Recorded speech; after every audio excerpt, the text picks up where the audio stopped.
We got some that'll beat you up. Don't make these holler porn rip you up, nigga. What? Don't try to fuck me. Cause I be niggas gonna try to. Yeah, yeah, you better not come half stepping. We got them holler tips to beat you up.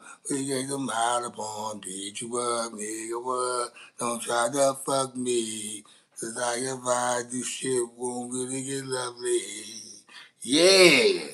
What's happening with your boys, Cuddy J, the Kickback Network, broadcasting live out of Dallas, Texas, aka Dallas, Texas. What's going down, y'all? It's the beginning of the week. It's Monday, the day after Sunday Fun Day, and I'm back with another one. And I want to bring you guys.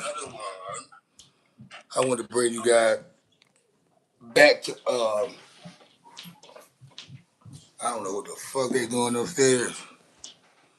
But I'm about to bring you guys back to another episode, man. I want to reach back. Hold on.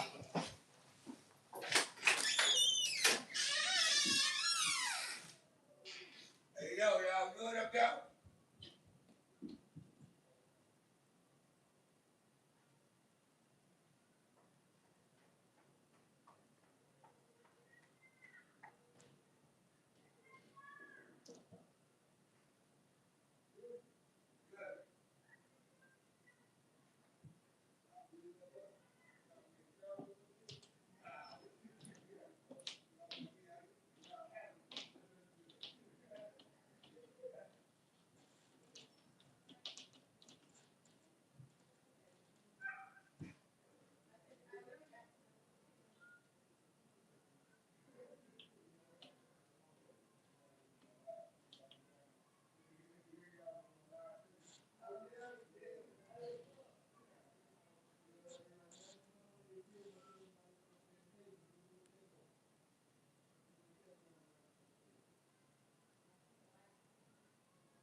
Shit.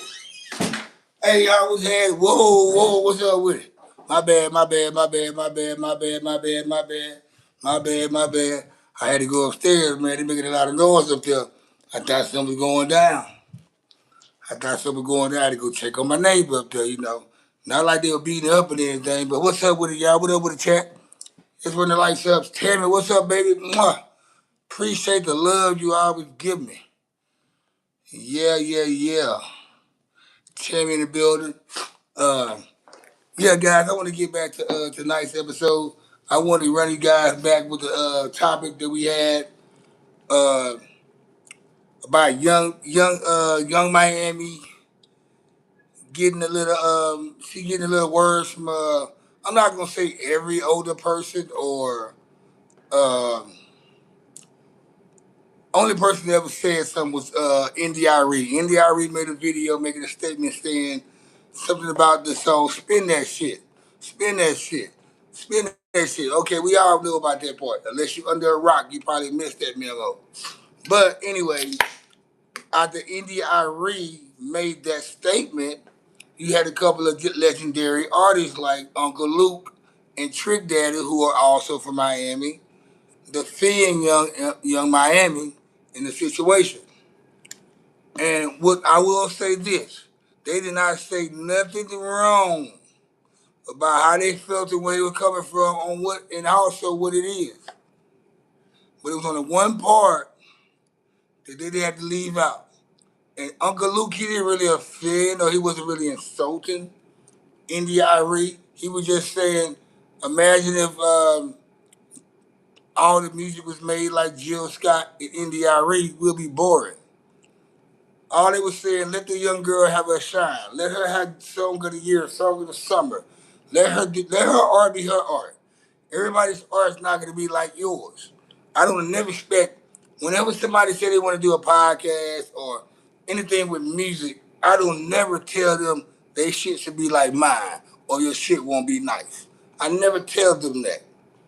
Now, on the other hand, you had Trick Daddy, who fired off saying some old malicious shit, calling the stinky breath, stinky butt, dry pussy, uh, this, that, and the other, you know, dried out, some shit he didn't have to say.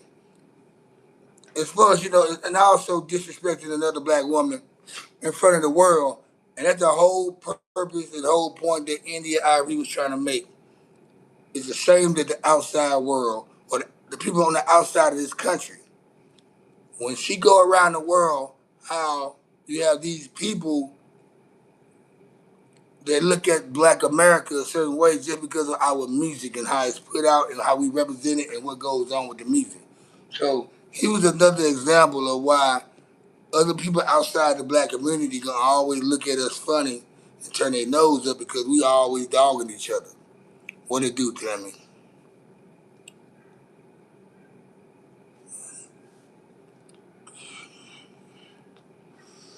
Lorraine Perez, I would have to look into that react to Run It by Stray Kids.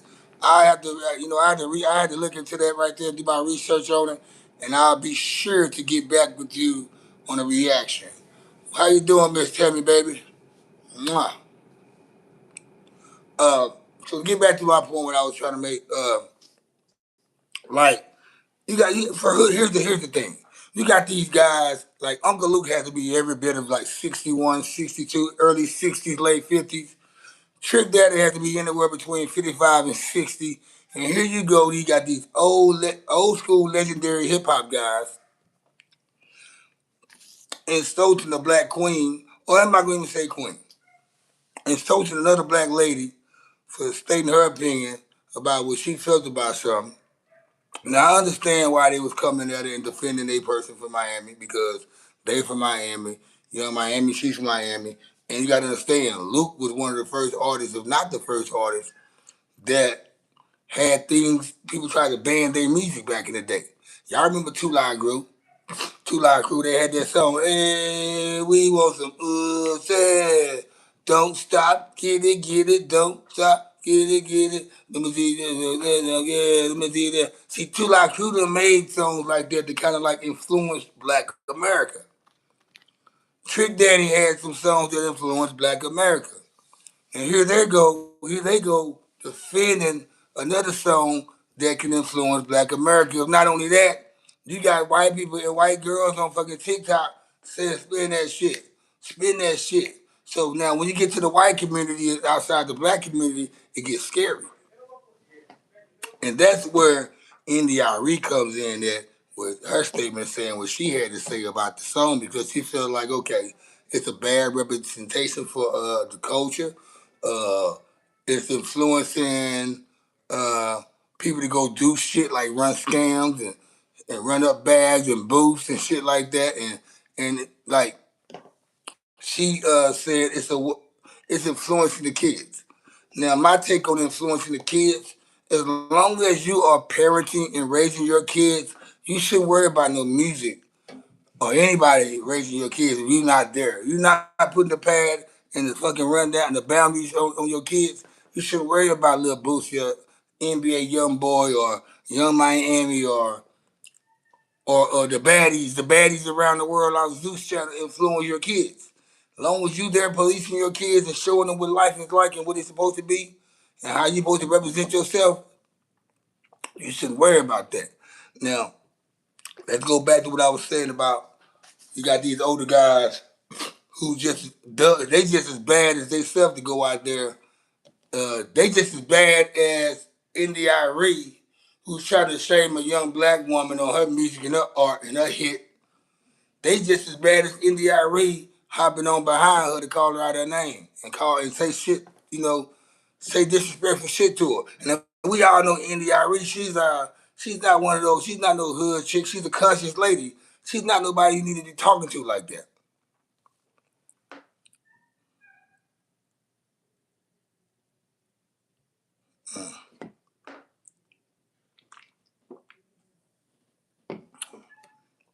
Like if y'all seen the Trick Daddy video of his thoughts of what India Arie said, I think it was a lot harsher than now. Uncle Luke, I'm not going to even say Uncle Luke. Uncle Luke was not. His shit wasn't that malicious, but all he was saying is that hey, everybody don't listen to Jill Scott and India Arie and any of those other conscious sister songs that's all about the conscious road. America will be bored if that's all we listen to. So it's sometimes you gotta add the ratchet shit in. Like this is what I say. Every rap there's an audience for every rap song. And this not your you not the audience for the song that's out there, you have the power to not listen to it. I think what happens is when it become a big hit and everybody's singing it and liking it, that's when people get mad and start showing some type of hate or whatever they want to call it. They don't like the song once it reaches a peak, but everybody's saying it. It can be 10, 15 people like a song, 100 people like a song. Nobody's not going to have anything to say about the song or whatever it is. Once you got the whole fucking world or the country tapping in to that song, now they want to, they want to say something. And you can't be, this ain't something that you compare to Too Short, NWA, and all that, because back then just having just rap being introduced to the industry anyway was a hard thing to task. People thought rap was gonna fade away. Look where rap is at now. If this song if this is the song that took for Young Miami to come with a big hit and get a big bag off of, if this what it was, if this the type of art that she had to create to get some type of light, then that's just what that is. Because you got some of these people around here, who try to make those clean songs, intelligent songs, smart, songs for people to, thrive into. But nobody don't listen to those songs. Nobody don't react to those songs. Those are songs people listen to when they by themselves. What song are you gonna play around everybody that's gonna get everybody juking and jiving and happy and dancing or whatever? You got to come up with those type of songs. And you can't tell nobody that's from a certain type of environment they need to make these type of songs. Why should I make these type of songs? This is not how I grew up. This is not my type. My environment didn't give me this. Like you got Rhapsody and you got the girl named Shay Noor. I like listening to those female rappers. Shay Noor, she's from upstate New York. She rocks. She rap with 38 Special. Rhapsody, she's out of North Carolina. She's more like a country rapper too, but they got lyrics and bars. I can listen to them, but every now and then it has to be some type of song that gives me that made me hit that repeat button. You know what I'm saying? Now I'm not saying those songs that's like real conscious or what I want to call it, real personal songs you don't hit repeat on. I'm just saying you got to bring some fun and some life into some shit sometimes, like fun life. Everybody is not miserable, and I think spin that shit is a nice good. I like it. Got me singing that shit. Is it a good thing to preach and glorify? No, no, it's not.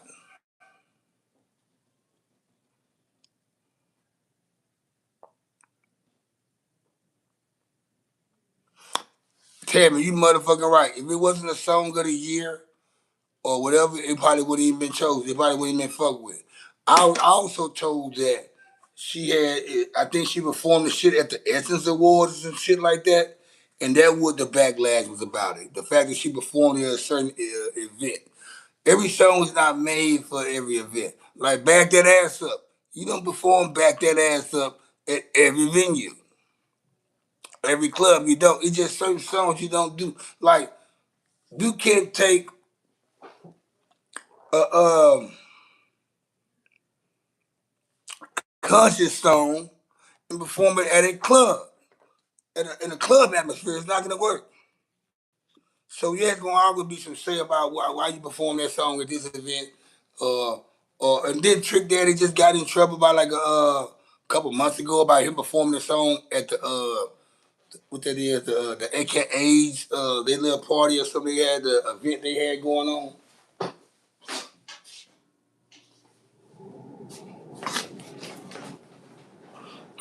85 cut dog. What's happening with my boy Montre the GOAT? What's going down? We got Florida in the building, Jacktown and Miami in the building.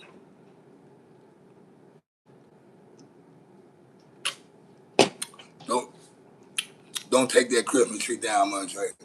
But like I was telling my homeboy earlier, I like the song "Spin That Shit." We need a song with this. We know the song is not gonna be.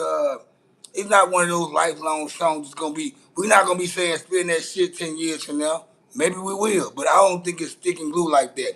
Like we still singing Tupac songs and Biggie songs, Snoop Dogg songs. We still singing songs back from the '80s and '90s, right? I don't think "Spin That Shit" gonna be a song like that, but right now it's a song. I'm not saying I'll play that shit when I hop in my ride or I will listen to the album, but when that shit come on, when I'm in the club or the bar or wherever I'm at, I'm gonna bob my head. I like that shit. I don't really take into female rappers that much, cause not the ratchet rap anyway. So I mean, like for me to like a song by a female that's a rap song, it gotta be a hit. That's why it's a hit, cause I like it. Spin that shit.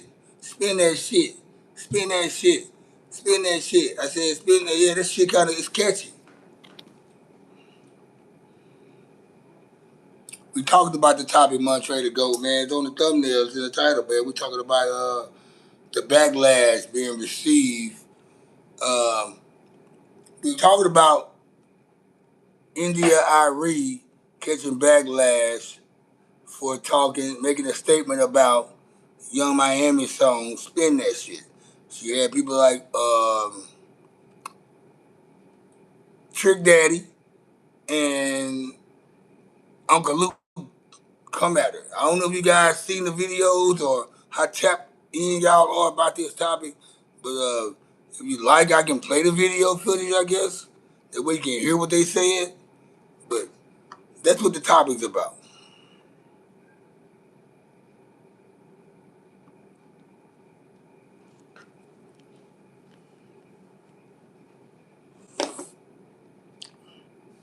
Like me, I mean, like,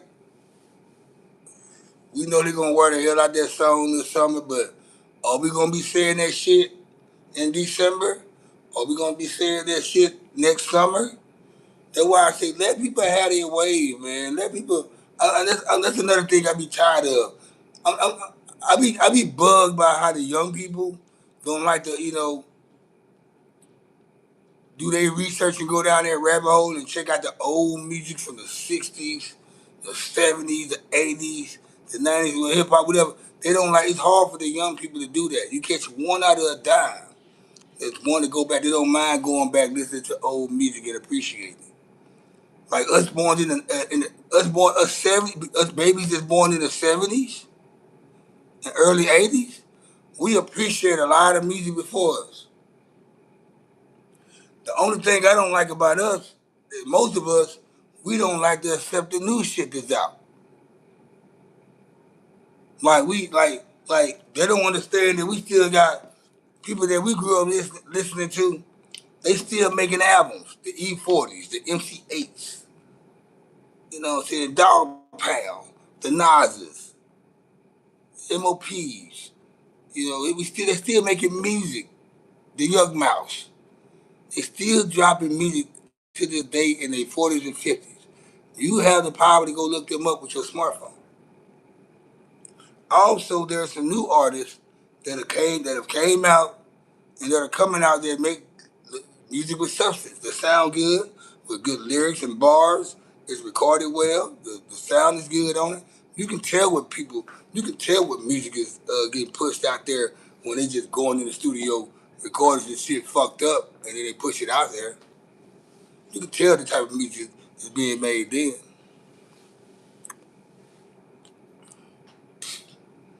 Nah, my hip hop ain't dead. Not the hip hop I listen to. My hip hop not dead. Maybe the hip hop you like or you listen to, my hip hop not dead. Hip hop never dies. As long as you got motherfuckers coming from the hood where hip hop is from, it never dies. As long as you got motherfuckers coming out the hood and the slums and projects, hip hop would never die.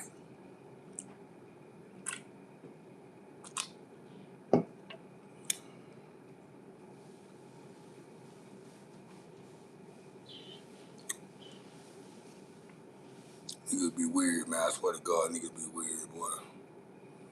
There's some weird niggas out there, I swear. Nah, the South didn't kill hip hop, man.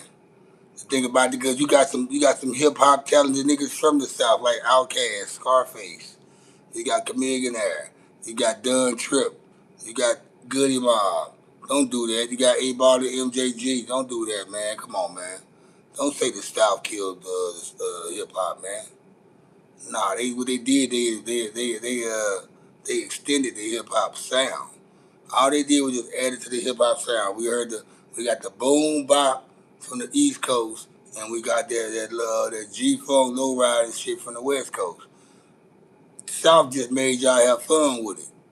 The South just brought a little fun and partying with the shit, and a lot of trapping with it, hustling music and a lot of other shit to it. That's all the South did. Brought a little more dancing to it. Uh, I'm a nigga that I listen to all music, East Coast, West Coast, and the down South. I like East Coast and West Coast music more than I like down South music. So I just like music, period. But it's more people from East Coast or West Coast that I like than the South. That's all I'm saying. But I like all regions. I don't put no. I'm not nobody that's biased because the album came from this coast or that coast or that state or that city.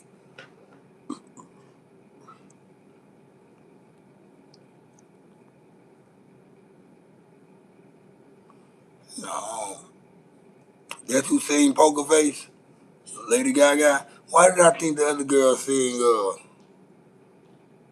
Who I thought sing Poker Face? I thought it was the Taylor. I thought it was one of them girls, Christine Aguilera, Taylor Swift, that sung Poker Face.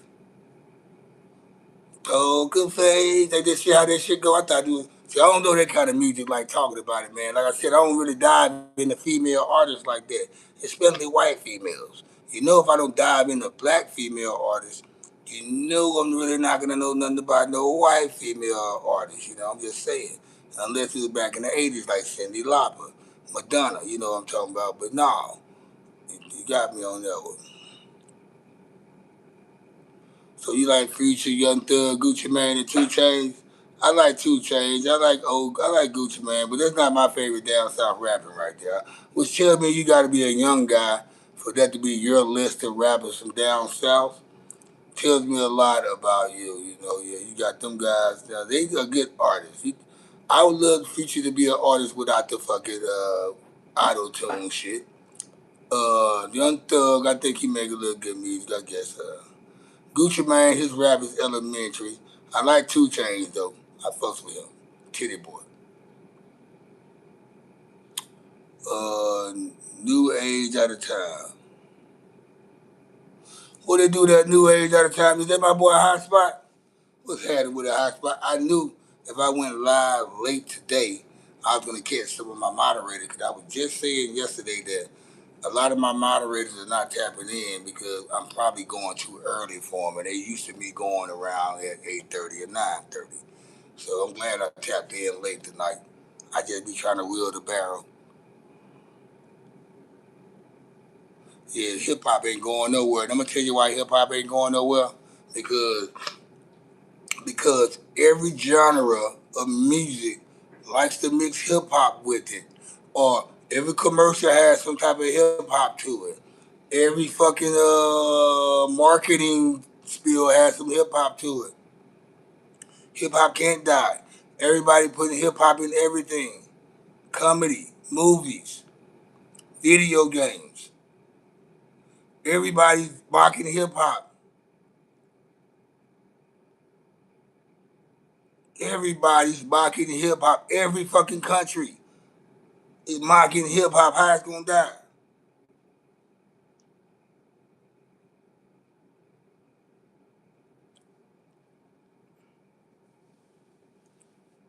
Niggas just be saying shit to say shit, man. But these them same niggas, man, they just like them old niggas that stuck to listen to certain type of music and certain type of rap from a certain era. They don't want to get outside the box and try to listen to what's new out there that they probably ain't heard yet. Cause how could you say hip hop is dead when you stop? You got people. I hate when somebody say I stopped listening to everybody until after 2003. I stopped listening to everybody. So how the hell you know what hip hop is then? If you stop listening to all this shit since 2003, how the fuck you know what state hip hop is right now? I'm a nigga. I play probably about 60 rap songs a day from different artists.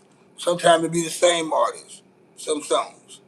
But I hear so many artists, man, from different backgrounds, different parts of the map, different ways, different cadences, all day. That's what I do is listen to music. I'm a rapper myself. It's like it's a hobby for me to. I got to at least hear. I got to hear the new like every Friday morning, right? So every night at 12 a.m. on a Thursday, new albums drop. It might be 2, 3 albums that came out. It might be 10. I make sure I listen to all of them motherfuckers. I give everybody a try. Even if it's my first time hearing a rapper, I listen to them to make sure I'm not sleeping on them.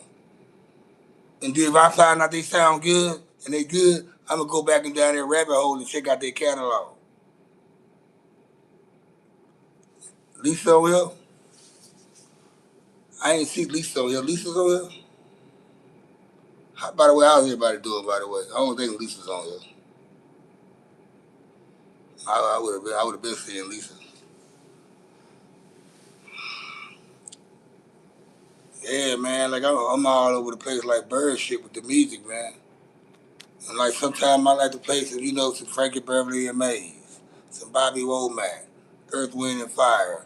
I might go some Norman Connors, you know, shit, Isley Brothers, Keith Sweat. I might want to fuck around fuck with some Led Zeppelin, some Meatloaf, George Michaels, you know, shit, with them boy player, Baby Come Back. Hey, everything the world go to, and look now, and you do very good on you. Yeah. Baby come back, yeah. I live to shit like that too, Hall and Oaks. Won't you smile for me? Sarah, smile. Shit, fuck y'all talking about. Let's get them lights up.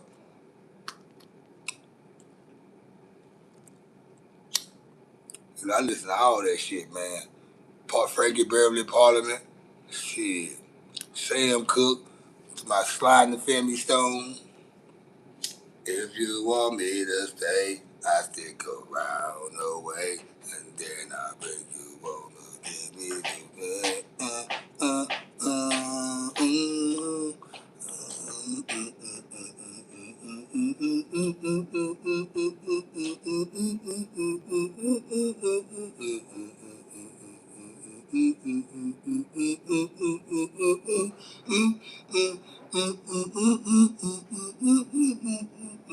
yeah, I be on all that shit.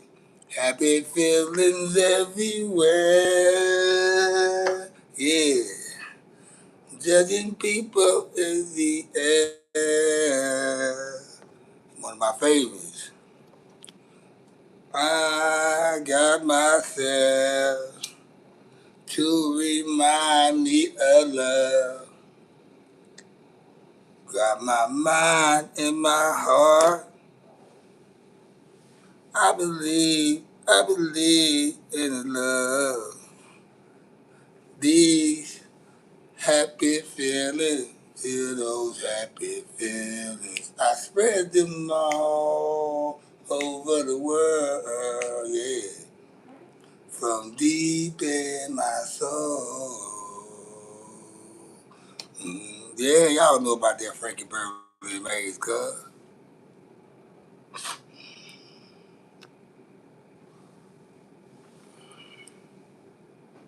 I be all over the place like bird shit, Tammy. I'm talking about for real. Like, it's like, check this out. When I was young, right, like from the age of 7 to about 16, I should say. From my 7, like, long as I was in my mama them crib, I should say. My mom spot was the spot everybody was at. The house parties with the card game and domino game, the Super Bowl party, whatever it was cracking there, right? It was at my mom, where I grew up at. My mom and stepdad, all my mom's sister them, they friends. Everybody came over there. Card game, domino games going on about 12 o'clock, 1 o'clock in the morning every night. And all I did was hear all that music they played. I'm talking about shit from back in early 80s, mid 80s, late 80s, early 90s. I heard all of that shit. And all I did was just recycle that shit in my brain. Then what I like to play when I got company, I play all these songs. When I'm riding in the car, I play them songs that I grew up playing, my mom and them playing. Anita Baker, Luther Vandross, Freddie Jackson, Billy Ocean. I played them, like, I remember sitting there in the living room, being nosy. I'm supposed to be in my room and shit, but I want to be around everybody. I'm inhaling cigarette smoke, people knocking over beers, people talking loud. And I knew it's crazy. I was around the grown folks so much. I knew what something was finna come on next. I'm from Louisiana, man. Born, I'm in Dallas, Texas right now, man. I'm from Shreveport, Louisiana, right there, man. Shreveport, Louisiana, Ratchet City. On down. David H. I think I saw you at the store earlier. Now, you didn't see me, man. You didn't see me.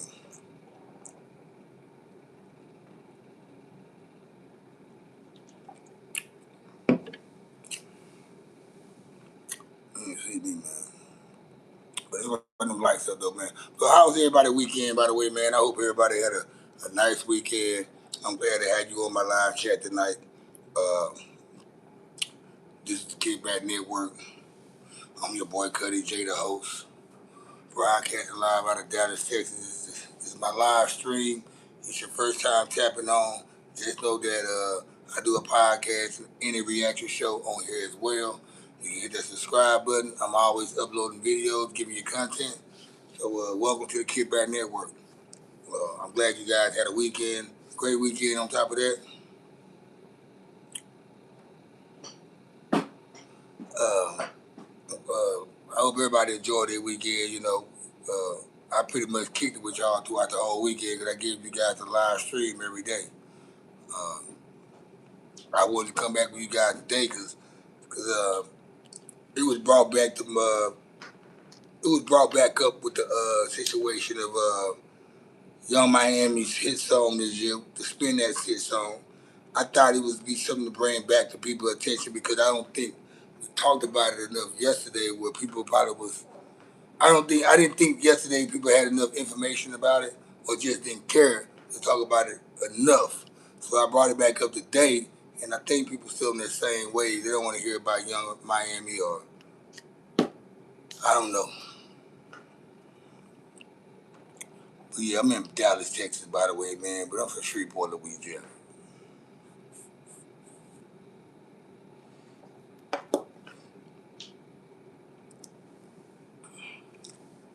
Most of the time when people ask me where I'm from, I know I can tell they probably be from somewhere far away from where I'm at because they're not used to our lingo or they're not used to our voice or whatever. So the only people from the South can probably like pick up where I'm from or be cool with how I sound.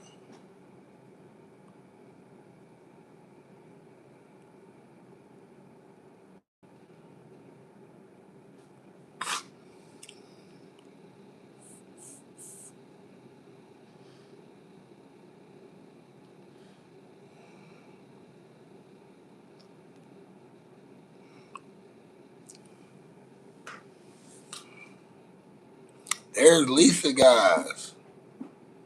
Lisa, welcome to the network, baby. I thought you probably was taking the night off tonight. Then again, what it is, it's half. Okay, it's only been 35 minutes.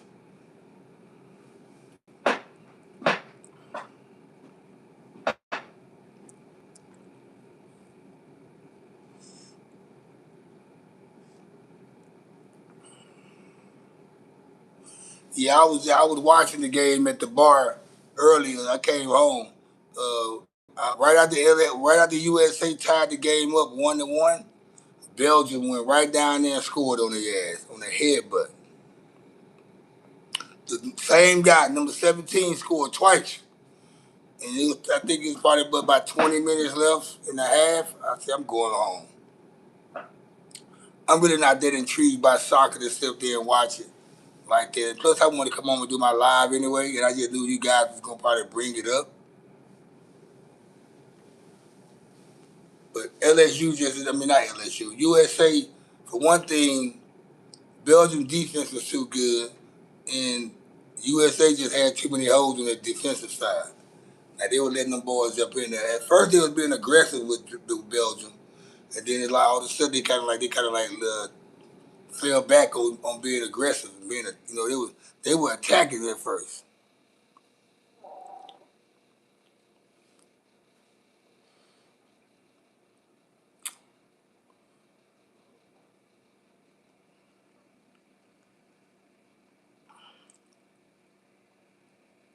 So I worked this morning my first training shift, not training, my first follow shift, right? I thought I had to go back today at 4 o'clock. I go back at 4 o'clock. They said that I was off. I read the schedule wrong, which I'm glad to find out. But what it was though, they didn't have anybody that I could follow, so they rather me not even take the chance. So I personally don't have much for that young Miami girl because she was the head of all this. Now I will say this: I never really cared about the City Girls or Young Miami from any other perspective, whether she did a podcast song or whatever song they have out. I don't even know what song they had up. I just know the song "Spin That Shit," and I just don't. From me being a guy from the music background, I just don't talk down on young artists. I don't speak down on the young artists like that. Like she's a little girl, man. And then we're gonna like if this the song if this the song that grabbed everybody's attention, and it came out negative, so be it. Yeah, I'm not saying that other songs were positive or I'm pretty sure all she do is put out negative content. But if this a song that got everybody attention, everybody liking it, and it had to be negative, that's what it is. I mean, I'm gonna grow up.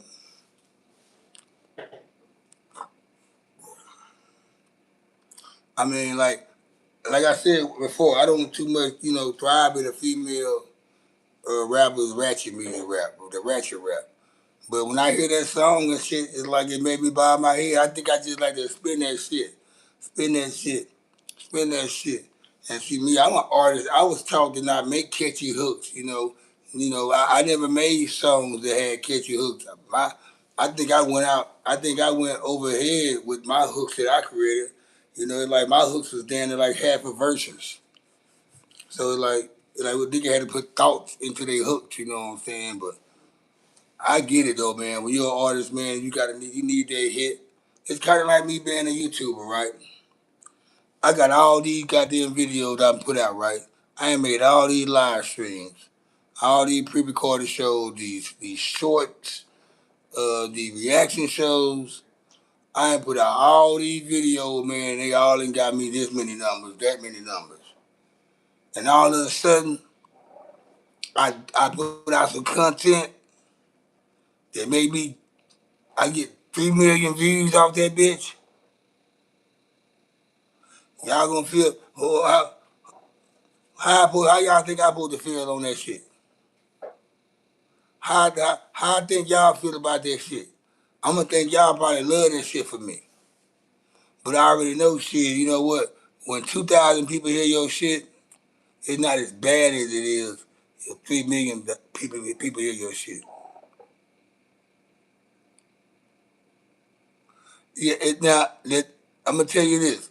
I don't think too many people can relate to the message, right?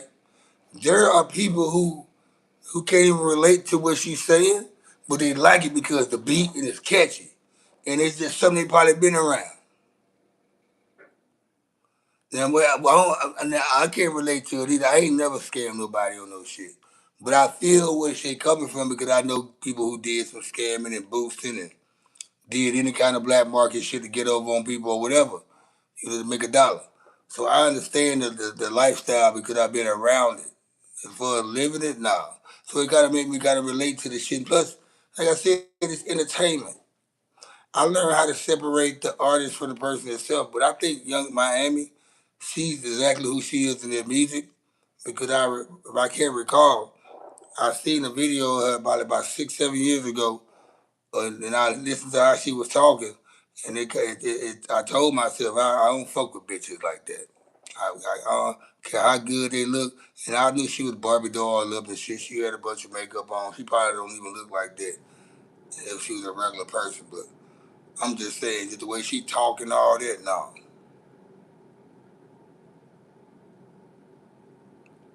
Appreciate that, man. That's why I was saying, like, I be having all these. I might have I never.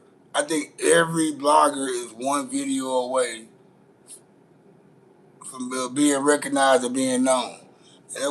But I would never want to foul them in. I'm never a guy that's trying to go viral, and that's what that is with me. I'm not trying to go viral. I just hope whatever I gotta say and whatever I'm saying, the algorithm put me out there. It brings people to what my message is. I'm not fixing to do anything stupid or say anything stupid that I don't stand on just to get some fucking views or go viral. That's not me. At the end of the day, I love who I am, and I ain't gonna go against who I am on some bullshit just to get some views.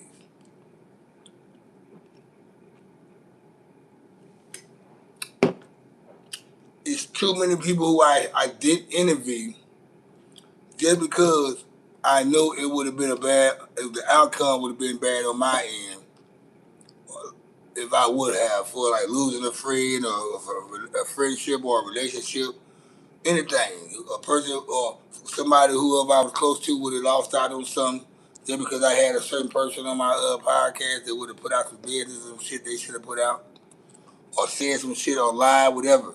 There's so many people who I never interviewed because I know it probably can fuck up some people's lives or I may look like the bad guy.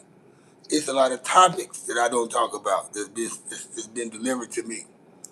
Like people always say, "Damn man, you be you don't got to." Sometimes you need a mug. Just don't.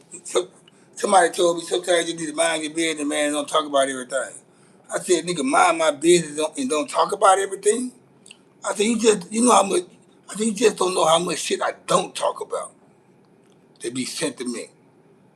And then some of the shit that I can talk about that I don't talk about, and I know I'm gonna get a bunch of views on it. I don't do it because it's morals over content. It's a lot of shit I don't speak on to bring to people attention because it's morals over content, and like I'd rather keep my friendship or relationship with people, you know what I'm saying, or keep peace in my life before I try to get some fucking views.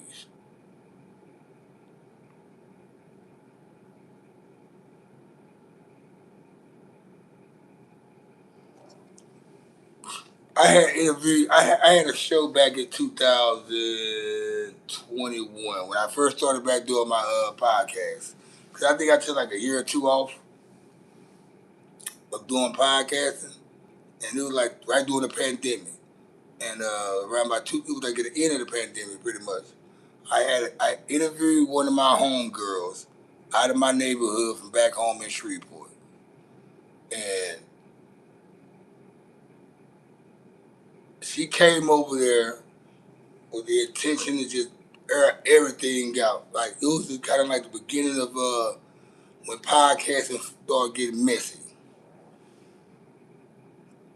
She started bringing up some shit about homeboys and people from our neighborhood who we grew up with that I didn't expect her to say it or anything. It was crazy. I had homeboys that was there on the set, but behind the camera, who she was exposing their business. They had girlfriends that probably was gonna watch my show. It would have probably brought some tension in their household. It was all type of shit that was said that I couldn't even release a video because even if I would have edited some shit out of the video, it would have been a waste of time. it probably wouldn't even been 5, 10 minutes of a podcast because the whole time she was on there, I didn't even have to ask her questions. She was going out letting everybody have it, telling everybody business. The fucked up part about it is that she was going live on Facebook. And on Facebook, of course, she tags my name on Facebook and my podcast page on Facebook. The fact that we from the same neighborhood, of course, we got mutual friends, but there's other people who gonna be tapped in watching this shit now. So people are getting the footage from the podcast through her live channel before I even loaded it up on YouTube. So before the video even leaked out, it was already being disturbing to a lot of people. I never put the video out, the episode out, and to this day, people they talk shit to me. They talk shit to me about it. Um, some people they still hit me up, want to know they like, man, let me watch their video. I still got the footage.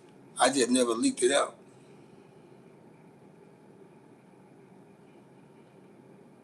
If I would have released that episode with no editing, it would have broken some households. Some people would have, a lot of niggas would have been mad at me because they felt like, they would have felt like I instigated the situation. Like I knew she was coming on my podcast to talk this shit. It's like I was interviewing one of my homeboys, Milton Brown, probably about 6 months ago. 6, 7 months ago, I interviewed him and on my podcast. And he brought up somebody's name on the podcast that I'm familiar with. And he called him out saying he wanted to catch a fade with him. And me, me catching the shit out of the blue, it surprised me. But even though the fact that he was on my show, the nigga he called out, or the nigga he's calling out, has a problem with me just because he felt like I should have told him to chill out. For years, I always told people this shit. One thing about my podcast, if somebody come on my podcast talking shit about you, you have every right to go on my podcast and talk shit about them or defend yourself. I'm not gonna let nobody just come on nobody's show and talk shit about somebody and don't let nobody get their lick back. I just don't do that. Like sometimes I don't even really want you talking shit about nobody too much. At least you just really got to get it off your chest. But I invite everybody to have a chance to come to defend themselves and speak their piece on whatever situation it may be. Like I don't know what people about to say. I don't write no questions down. I go out motions. What do you do, Daniel? Danielle?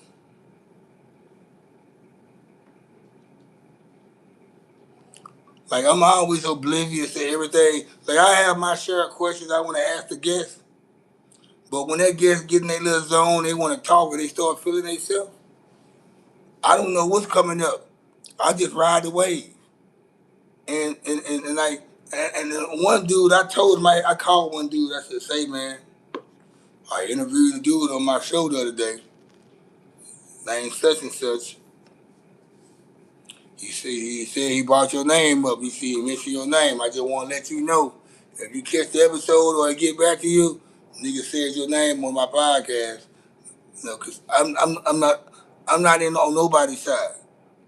But it's kind of hard to explain that to people anyway because they're gonna look at it just because it's your platform that is your fault.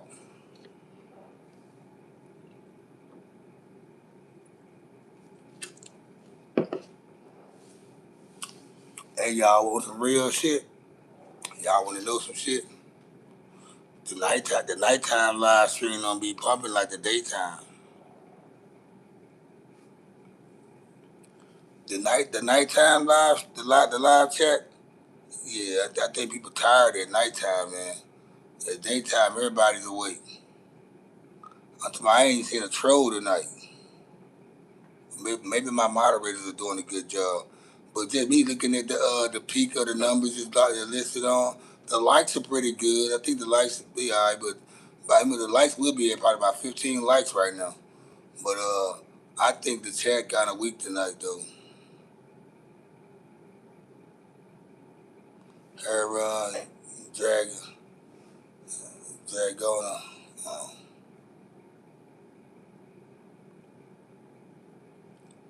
a lot of chat ain't really, the chat ain't really going.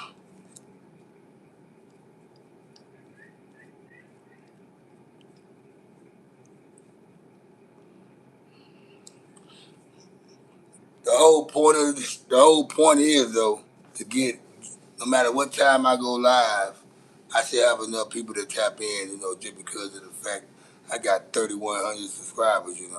I'm almost at 3,200 subscribers, and I think half of the people who subscribe to me should just automatically tap on.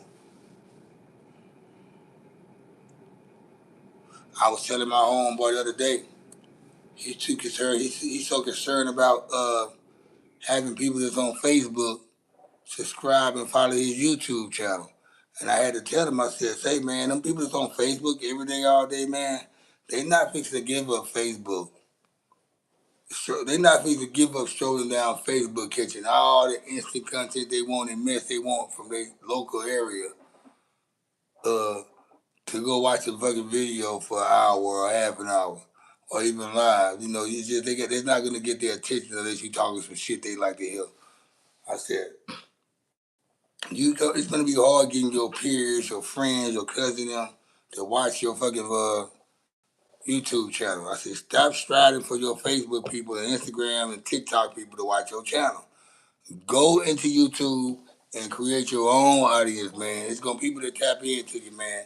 You keep doing videos, you keep bringing up different topics that people can gravitate to. You're gonna build an audience, man. As much as you go live, but I see what he's doing. I think it's the title. I think it's the way he titled his show.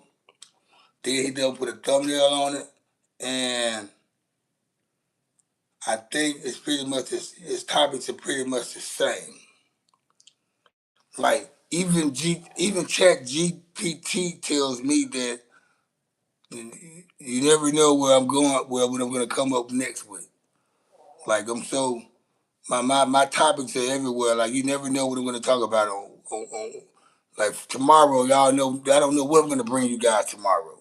See, some people, some channels, they're going to bring you some shit about relationships, some shit about music, some shit about sports, some shit about this. Me, you never know which way I'm coming to you guys. You don't know what type of news I'm fixing to bring you guys.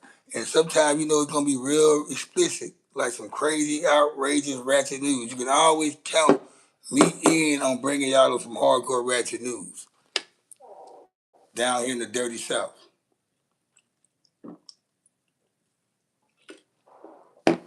But I keep telling my homeboy, I'm gonna check your energy TV. I keep telling him, start presenting thumbnails, man. You gotta have somebody. You gotta have something on there to convince the people that want to click on your show, and also the title itself has to be some that I don't know if y'all like me, but whenever I click on the link, I read the title.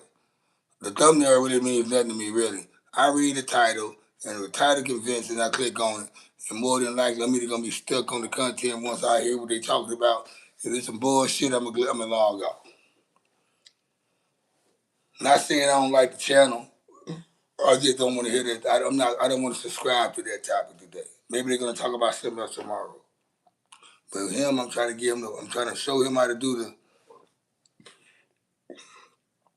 I had to learn the hard way. I remember for 5 years, I was for probably about 4 years.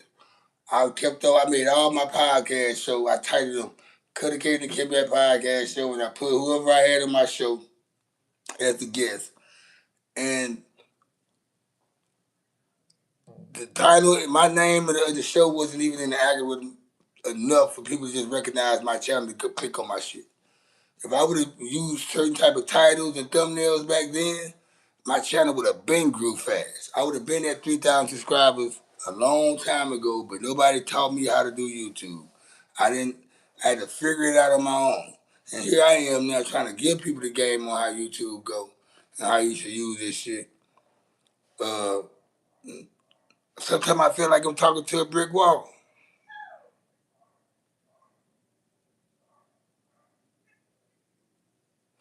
I ain't even. You know what? it wasn't even my intention to start a live show on here. I never wanted to do a live show. I tried to go live back in 2023, man. Cause back then I had the kick. I had my podcast show and I had my reaction show. My reaction show was going hard. My reaction show put me into the 1,000 subscriber mark and uh and put me in the mix of being monetized. When I started doing my reaction show, I started doing my reaction show more than I started with doing my podcast. But I was still getting guests calling me up to come on my podcast. So I tried to do it live about 2 or 3 times back in 2023. None did. I think I didn't have the patience for it. So I was like, fuck it. It wasn't up. It was until last year around February, whenever I moved into this apartment from my other apartment I downgraded from. Well, I've been knowing this chick, and when she started hanging out with me, she came to my crib one night and she was like, let's go live. And I was like, I don't want to go live. Fuck that shit. Cause she's all about that TikTok shit and all that. She's all in the TikTok videos, but she was she was adamant about going live with me. I guess a lot of people told her about my podcast on YouTube, and it kind of like made her gravitate to me or whatever. She kind of like hit me up on a humbug, one night. And she came to my house one night after leaving the bar and never left me. And then one night she was like, "Let's go live." I'm like, "No, I don't want to go live." Then one night we came from the bar, we was drunk, and I was feeling good. And she was like, "Let's go live," and I was like, "Fuck it, let's go." I started doing my live, and there it goes. They started getting a lot of people tapping in. One day we did this many views. The next day we did this until we got into the thousands. And once we were doing thousands of views all the time, it stuck to us. And then all of a sudden she vanished. And I've been like trying to get back to that waves ever since. But I feel good now because I'm monetized now. I wasn't monetized then. Now that I'm monetized and I get some money from this shit now, it's a good feeling. But I would still love to have those V's that I was getting when she was on, even without her. Or even if I gotta have somebody else to come on to get me V's or whatever, I'm cool with that. But I know I'm not fixing to do anything stupid or bozo to get V's. Yeah, Katie was a beautiful girl, man.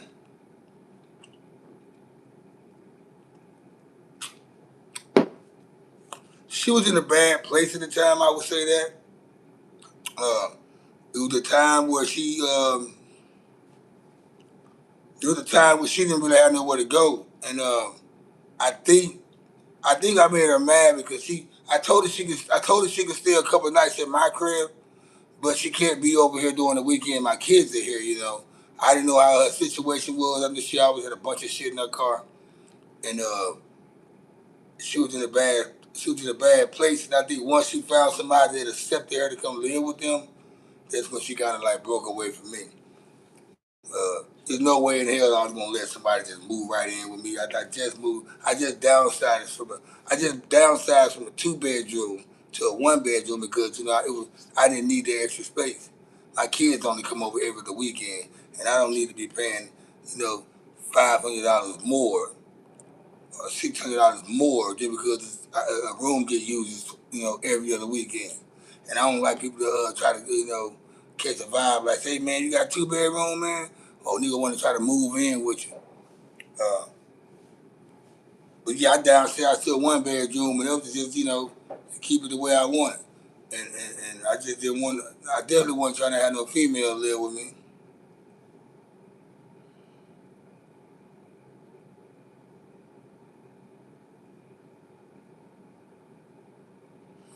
Yeah, no, I mean like, you know what? The thing about it, The thing about it, me and Katie relationship would have grew good, and we would have been tight. I think she was, like I said, she was in a bad place, and she had a lot of shit, going on. I think it was to a point now where she got noticed on YouTube. Somebody had said something to her mom about the shit, and I think they kind of spooked her a little bit. So I mean, but at the end of the day, 2020 hindsight, I'm glad.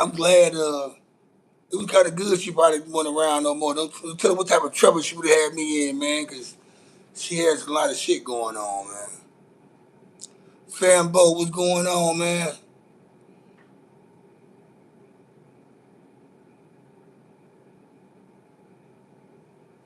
What's going down, Fambo, man?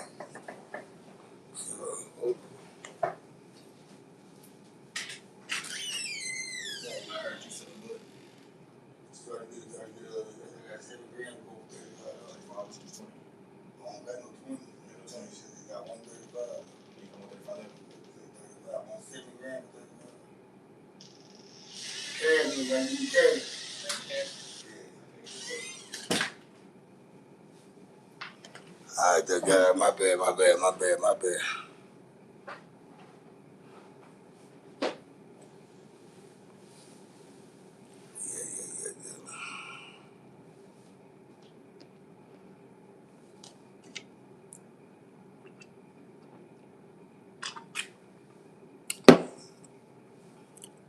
Hey, Tammy, I appreciate the hell out of you, lady. I'm talking about between you and my sister-in-law, Amherst. I appreciate it. I don't know how much them gifts be costing, but I know when I go look at my account on my YouTube, them gifts mean something. Them gifts, them ads to be like when people watch my show and they go through the ad, they watch the ads. That should be showing. And like I noticed some of my shows, I be having some good ads. I guess when I don't curse that much, I be having some like movie commercials ads. Like they might show some movie shit, like a movie trailer. But if I do a lot of cursing and swearing and whatever the case may be, I get them old bullshit ads. Appreciate the fanbo. Throw your clap. Uh, I'm trying to learn to not curse as much. Now I will say on my podcast and my reaction show, I rarely will probably curse. The reason why I probably curse on here probably because when I'm reacting back to something going on here. I might be reacting back to a troll, and that's when I go bananas. But on my reaction show, it's very seldom that I curse or swear. It's like pretty much my rap music. I don't really curse in my rap music. But the thing about it, my voice so raspy and my shit be so hard, you won't even think that I don't curse. It never will cross your mind. Damn, cuz don't even curse. But the shit I'm saying is so harsh, right? It's so deep and dark, and my voice so raspy, you never think about me not cursing. Like I probably say probably about 3 curse words in probably one song. If that. I had to catch myself one day. One day I was listening to my album. We was all listening to my album, right? A long time ago. And a female had pointed it out. And she was like, I noticed you don't curse that much. But it still kind of sound hardcore. That's what she told me. It was a white girl. She said, you don't curse that much, but it sounds hardcore still. And I'm like, I appreciate that. I never realized I didn't curse. But when I write shit down or whatever, or when I'm thinking and shit, I don't really have to, when I'm using my head anyway, I don't have to curse to get my point across. When I get on here and I get upset and mad, sometimes I like to curse and shit because it makes the shit more funny. You know, you call somebody a bitch ass motherfucker and shit. You put the bitch ass and motherfucker all together. Like you say 3 curse words together, and then them 3 curse words right there, fucking nigga head. You old bitch ass motherfucker, you. And then he said 3 curse words. You like bury a nigga. But y'all be appreciating them gifts though, man. Them shit accumulates to some change. Uh, I look at how much I do right now. I look at my analytics now on my YouTube studio, and I'm always like, damn, if I was doing, cause I'm not saying I'm a content nigga, but I know if I could easily average 5 to 10 grand a month on YouTube. If YouTube stop fucking with me, stop letting these people not come to my channel. I know I'm producing better content than these people who I be strolling down on their live, man, who ain't doing. They be having 250 some likes He got 400 people watching him. I'm like, what are they doing to make people like them and watch him like that? At least I'm giving you content. So I'm like, only if I can get that, I can make some money out this shit, man. If only YouTube just open the door for me, man, like they open the door for everybody else, the algorithm, I can make some money out this shit, man. Cause I'm saying I'm consistent as a motherfucker. I wouldn't have to work then. You know, I make 10 grand a month from here. I wouldn't have to work. I'd just be here at home producing more content, getting that shit up. That's what I do. But YouTube, they be fucking with me, man. Eddie Pierce, what's happening? Appreciate that. YouTube be fucking with me. They don't want to give me the same algorithm they give everybody else. Like I can show up right now on somebody live, man. Everybody got 400 people watching, 200 likes, and she ain't doing them but clipping her fucking goddamn fingernails. Shit like that be tripping me the fuck out, man.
Got some new neighbors, y'all. It's getting deep over here, man. My neighbor got neighbors coming from everywhere. But yeah, what I was talking about earlier.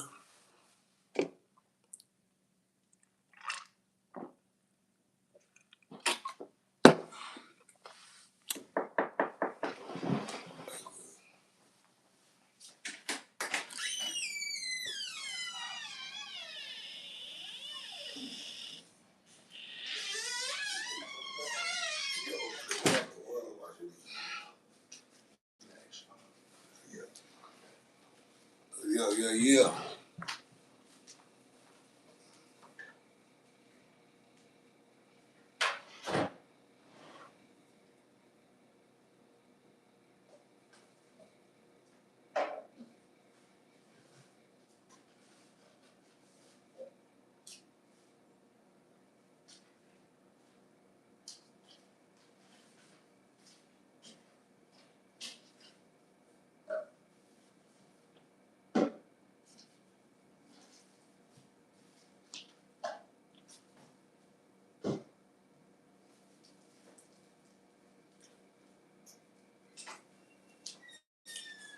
Yeah.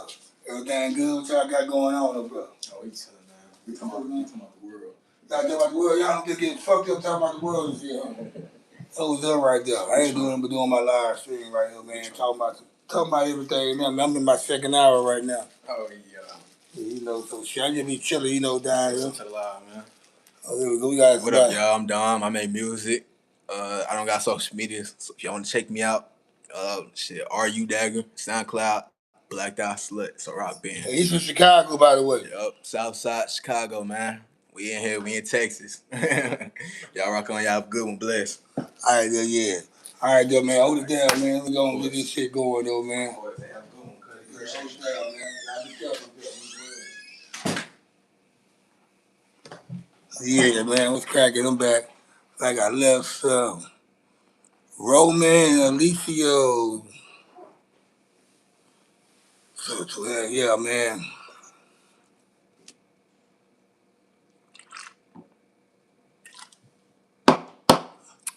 Oh, man, you know what? Appreciate that donation, man. Appreciate it, and you know what? I will say this.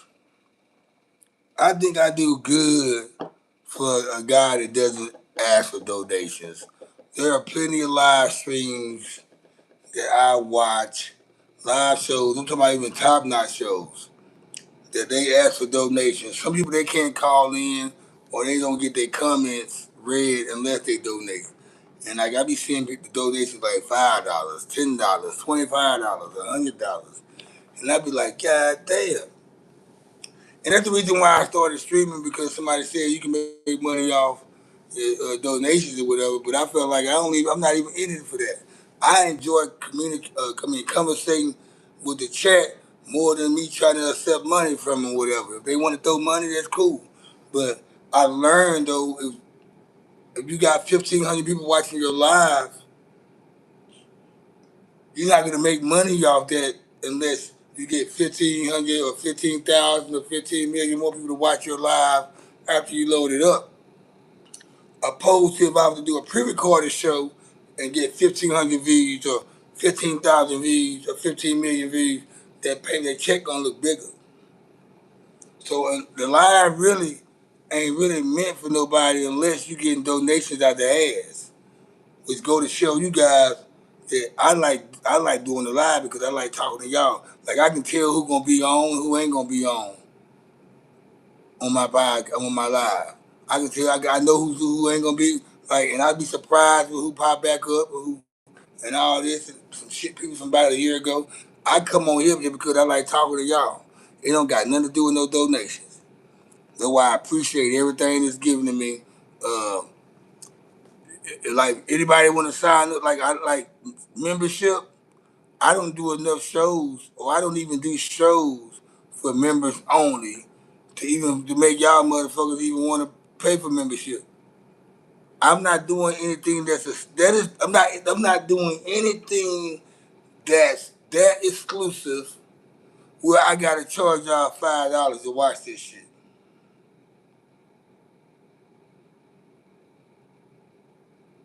That's my thing. So I mean, and I don't see myself doing that shit. Probably so one day. It depends on what audience. Like if I get a certain interview and they say some wild shit or reveal some wild shit, especially some like let's say like a paperwork party. Like let's just say nigga got the paperwork on all the niggas that snitched on niggas and shit. And I got the nigga and I'm reading out the paperwork and I'm calling out the names that's in the paperwork. Yes, I will. Yes, I will. Make that a members only show. In order for you to get to watch that show, you gotta pay me $5.99. And that's another way to hustle. You know what I'm saying? That's another way to get bread. But I don't do that. I don't do that. But it gotta be something exclusive though. Other than that, it ain't even cool to do no shit like that. Like I mean, my channel is not big enough where I'm probably gonna even get the information to even. I can get the information, but a motherfucker get the information. They'll give the information to somebody else before they give it to me, unless they just really want me to leak the shit out.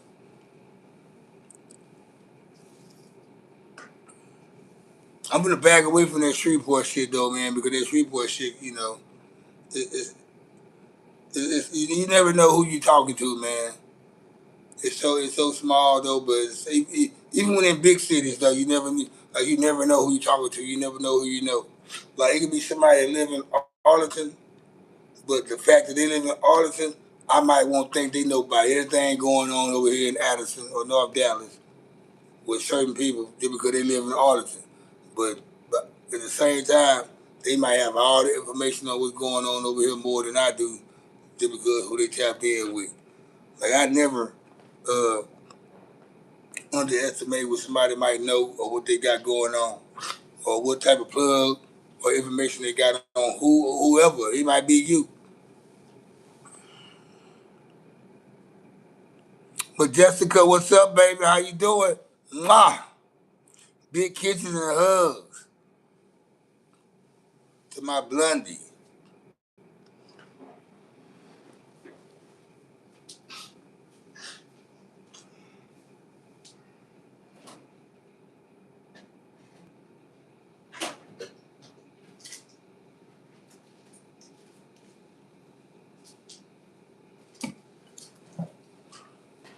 Hey y'all, Majestica is one of my favorite people, man. She got my back more than a lot of like I know she got my back like a motherfucker. Majestica, that's one person right there.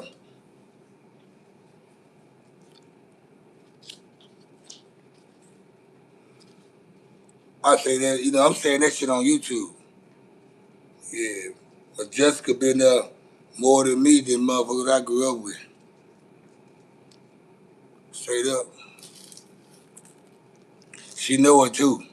Real talk, y'all.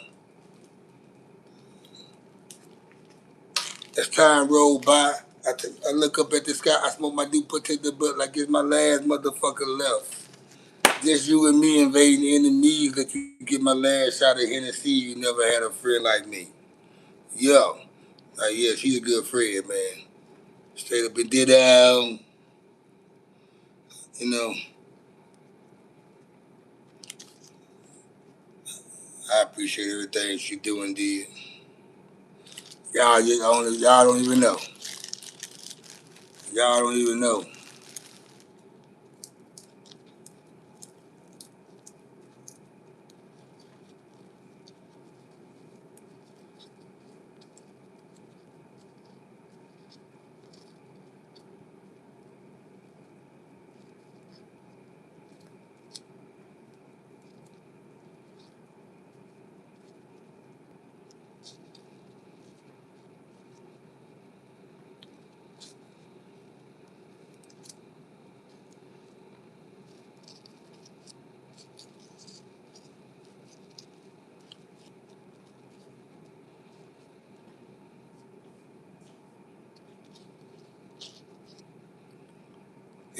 Y'all bear with me right quick, man.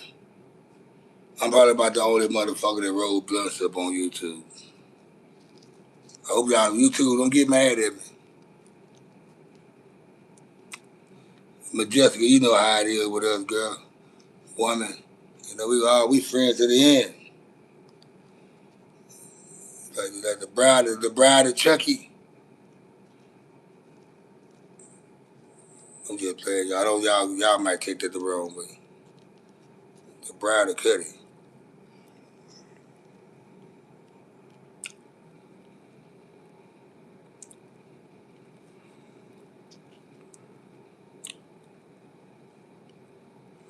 And you laugh, man. She the bride of Chucky. She the bride of Cuddy. Y'all a trip out though. Us together though, man. Y'all we always debate with each other every time we around each other. We always go back and forth with each other all the time. That's what makes our relationship though.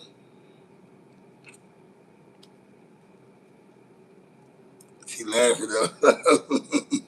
She laughing like a motherfucker.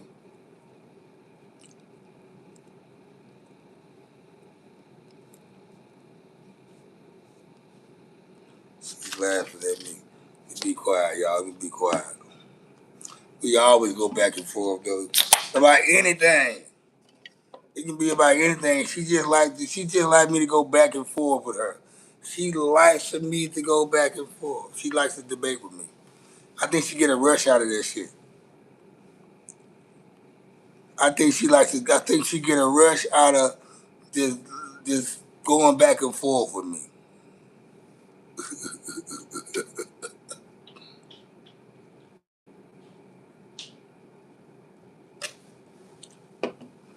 Yeah, you do. Yeah, you do.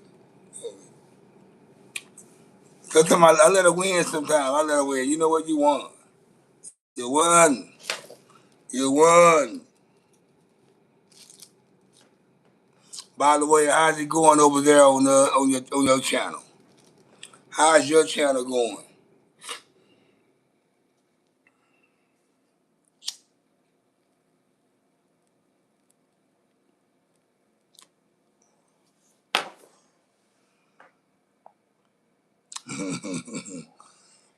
Well, the motherfucker might be broke as shit, but she can lick another poker tip. I'm spending more games in the mouth for the poker tip to get the open lips.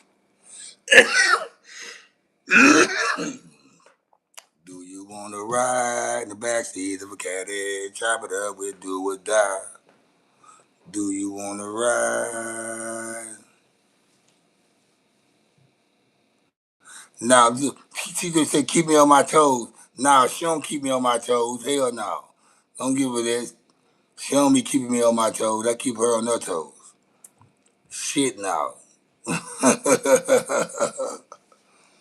What a motherfucker might be broke as shit, but she can lick it at a poker tip, but I was spending more games in the mouth with a poker tip to get that hoe with the open lips and provoke hips. I never gotta tell them the lies. Have a living in the city skies.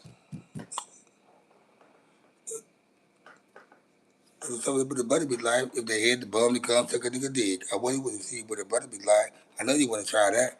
Victor, I got a hold of my foot up on the train, watch you lie back. The motherfucker, can you buy that? Who you ride at? On the passenger side of your hoe, try to come up on another Jeep, the ride with me, that damn twister be going off. Heard the whole don't deal with emotions, but we're in the room, she with lotion. The oath goes blows. The word that ever said, the twister be giving with a dig in the bed and I be sick in the head. The real life bell too. The real life bell too. The real life shit that low AK and do wearing gray. I said I can rap this shit when the music playing though. Cause I said PIMP, oddity, but logically, he learned these hoes, obviously. Honestly, well, yeah, I get when that shit be playing, though, I can rap that nigga verse real good, though, but I ain't heard it in a long time. I didn't hear it in a long time. I can rap that shit real good. Do you wanna ride in the backseat of a gas? You almost at 300 subscribers, baby. Righteous. That's what's up. I'm gonna tell you the good thing about my lives. I will say this though. Uh, like I told you guys the other night, right? I do notice this about whenever the difference between my lives lately opposed to months ago or last year. Whenever I load up my lives, right, it still get hundreds of plays after it gets loaded up. Back then, if it showed me 50, if it showed me 800 people watch the show, 2 weeks later, it's 805 people have watched the show, which means only 5 people watch the show since it's been uploaded. Nowadays, it's been, I might have a show, probably about 900 people watch the show. That bitch go up to 150 people watch the show. I might have a show, 500 people watch the show. It might go up to 900 people, which means 500 people watch the show after I uploaded it, which I'm getting paid off the ads, which goes to tell you guys. That's why a lot of times I kept on telling you guys I need to start back doing more pre-recorded shows and podcasts and reaction shows because I lose money only doing lives because people are not going back to watch the lives once they watched it, unless they new viewers, people who watched it, who haven't watched it yet. Uh, Also with that, uh, it's just going live affects my home page, which I'm aware of these things, but I steady go live. My thing is, I know if I go do pre-recorded shows, to do podcasts, and do interviews, I don't see, I don't, I don't, I don't, I don't see y'all watching them. I don't see y'all catching my pre-recorded show because I threw some pre-recorded shows up there lately just to see. I said, let me throw some clips up there and some pre-recorded shows up there, man, just to see who would tap on. And I noticed nobody, the G's weren't even doing nothing, so I said, I mean, that's how effective my homepage is for my live because I threw some pre-recorded shows. The last time I got a bunch of views on one of my pre-recorded videos is when I threw the video about that police lady in H-Town throwing out racial slurs. That got like 6,000 views. So the only time I probably got some big reaction off of pre-recorded video. Since then, I've been getting 34 views, 19 views, and with good titles and good thumbnails.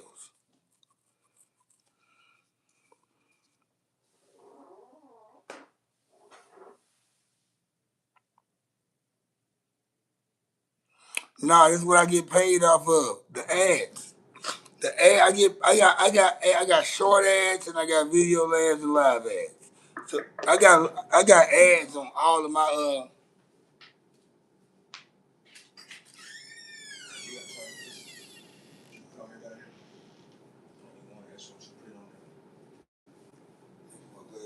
It's one of the regular chargers, not a Seaport or an iPhone. Yeah, I got one of them right here. It's right there. I got one. Yeah, put it on there, please. Let me know. I got you.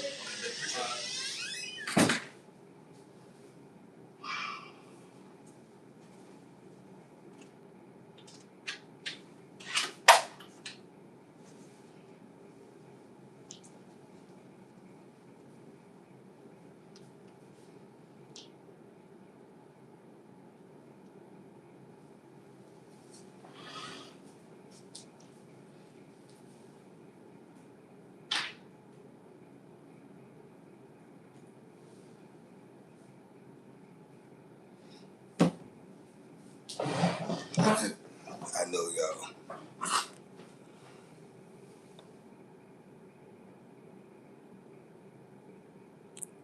Who is Smirk?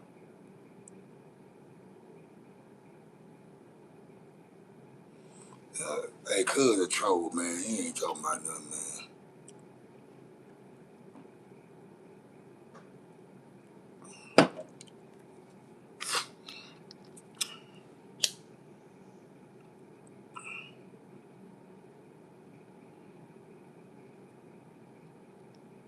Yeah, the night live really ain't going like the daytime live, man. I will say that, uh, yeah, the night live ain't projective enough. You know what I'm talking about? The progression ain't what it is.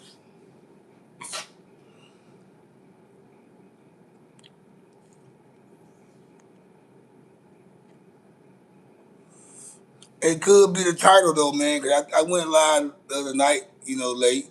It could be the title of the content. People probably like they trying to get away. It's too much. Uh, it's too much of young Miami talk going around right now. People are getting tired. It's oversaturated now. Every YouTube channel is bringing up this topic, so nobody wants to talk about it or hear it no more. I will say this: I notice whenever I'm speaking about content nobody ain't really talking about, I do well on because it makes people want to. People are eager to hear about shit they don't know about, and that nobody else is talking about.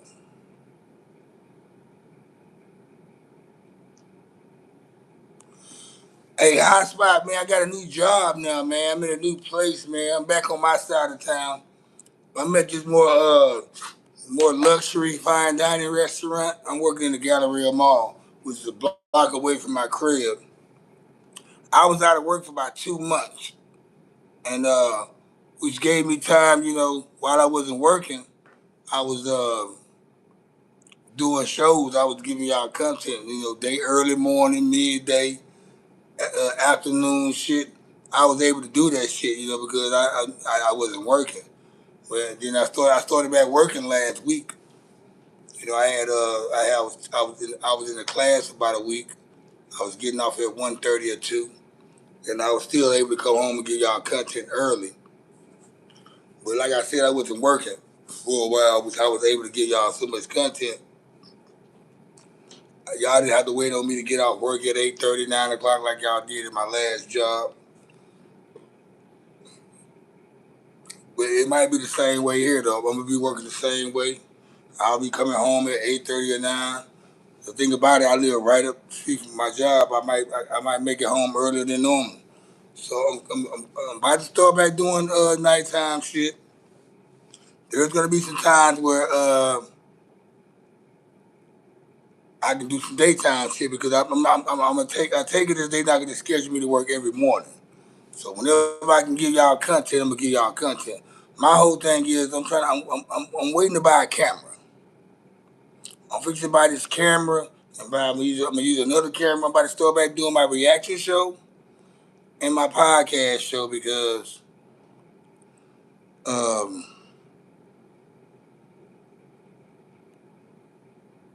I just want to. You'll see why I want to do what I want to do. You'll see. Let's see what I want to do. I think the audience also will appreciate me better. Probably not like me. They probably still be disrespectful. Who knows? But they will appreciate me better and understand me a lot better when they see me doing or giving content on the reaction part with no interruptions and a podcast perspective. Like I said, any of you guys, if you want to go check out any of my old episodes, man, just go to my home page on this channel right here and just check out the videos. Go up on the videos and check out the interviews I've done over the last 10 years or 8 9 years. Go back and go down that rabbit hole. Check out my old episodes. Check out my reaction shows. The Kickback Chit Chat. That's my reaction show. Cut the Kicks and the Kickback Podcast show is my podcast. The Kickback Chit Chat is my reaction show. So go back and look at those videos. That way you can get a whole. You probably have a different perspective on who I am according to when I go live. Because really, when I'm going live, I'm just reacting out what's going on momentarily. I'm pretty much giving y'all the same type of energy that you'll probably give. You to see me in public and give me the energy that you're giving me. That's the same energy I'm gonna give back to you, whether it's good or bad. So I mean, that's all you seeing when I go live. You seeing how I can react to some shit that's disturbing to me, or I don't like, or I disagree with, and you see how I react with the shit that I ride with or I like. But on my reaction show, my podcast, I pretty much, I'm more. I don't know. I'm more. I'm, I'm more of a villain on my reaction show and on my live stream, but on my podcast, I'm a hero.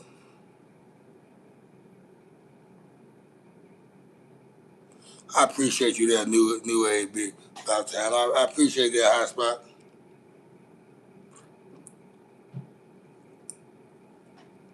I mean, that's why you moderators. Like, you got to understand, Lisa, Don Juan, Jake, who is also, what do you call yourself, Big D in your mouth, O, Don Juan, and 85 Cut, they've been moderators since I started live streaming. They've been with me. They talk to me more than I've talked to a lot of people. I've talked to them, and they have talked to me more than I have talked to a lot of people.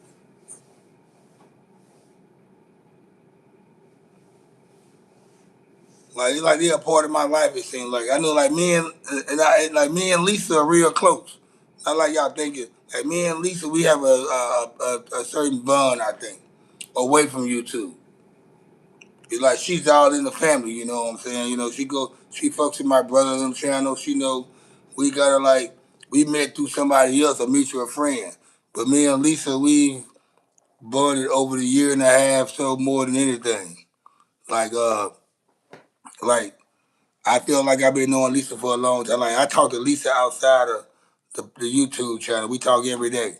She know exactly how I'm feeling. Like Lisa, like she'll tell you, I don't hide what my head is at. Like she knows what state of mind I'm in every day based off what I'm posting or sharing or whatever. Any of that. It's like she knows me. Like we have a connection like that.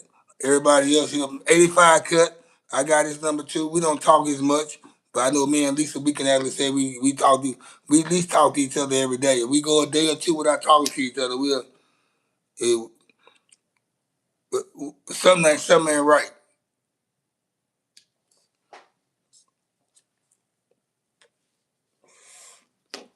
You know, Lisa's like that guardian, not I ain't gonna say guardian angel, but she's like that how do you remember that movie God? That he had the devil talking to him on this side and had the God talking to him on this side. The George Burns. I don't know if you guys old enough to remember that shit. But Lisa's like that angel of God talking to him on the right. And like and sometimes it's just a little bit of Cuddy just standing right on his shoulder. But at the same time, there's a lot of people like there's a lot of people who on this shoulder right here. But Lisa, she's like one of the, like I had to express how I feel. Like I had to tell her it's a shame how we was introduced to each other by somebody that I know, who I know more than who she know, and me and her became more tighter than the whole ordeal. And the fact that she lives 1,000 miles away.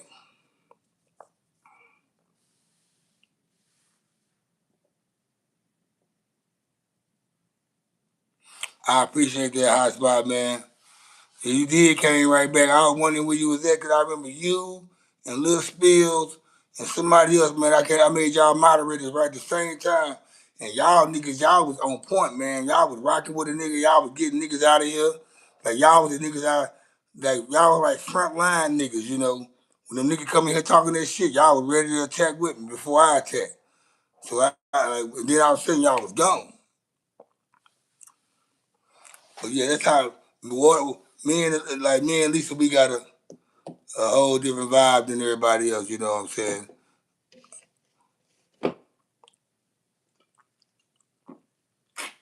The thing about it though, here's the sweet part about it with me and Lisa.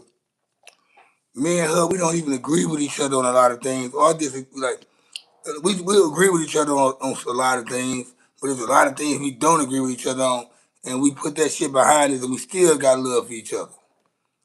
We still never disrespect each other. Bo Nato, what's the play, bro? Shit's getting real sticky like some Clay though. Y'all know I'm gonna do it. I'm the boy J, bro. Nigga knocking shit out the park like Jose Canseco. Ah, yeah.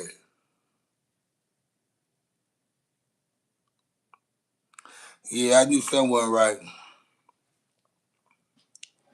Yeah, I had to let Lisa know. I said, hey man, it's crazy, you know what I'm saying? But I always said this shit right here, right? I always, when I came, I always make this statement when I came home from prison, right? I used to always tell these niggas that I met, cause you know, cause when I came home from prison, I kind of like growed out of that state of mind where not hanging around no crew or no crowd and being around niggas no more. I invented myself to just be like, I came home like I only roll by myself now. I'm gonna be with a bunch of females. I'm gonna be by myself. Because niggas ain't gonna show you their hand the correct way. And I learned that females to be down with you more than a nigga when you in the mud. But anyway, I'm saying this to say this. I used to always tell the niggas I met. I used to always tell the niggas I met.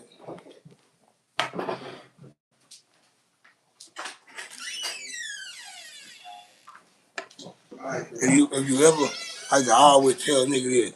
I said, you want to ever figure out a nigga? You ever really want to figure out how type of nigga you dealing with? Bring that nigga around some pretty ass bitches and some money. He gonna expose what type of nigga he is, especially around on women, because he just want the women to know what he working with. Also, shit, he gonna also know how let you know how he is with money. So you ever cares about a nigga, bring him around some bitches. He gonna show everything he is. But like me, I'm saying it to say this. I always made good decisions about, you know, about people who I call my friend and who I want to be around. But also what I'm saying is too that it's shame that how you can just, gravitate to somebody that's miles away more than you can with somebody that's right in your face all the time. And they the ones that introduce y'all.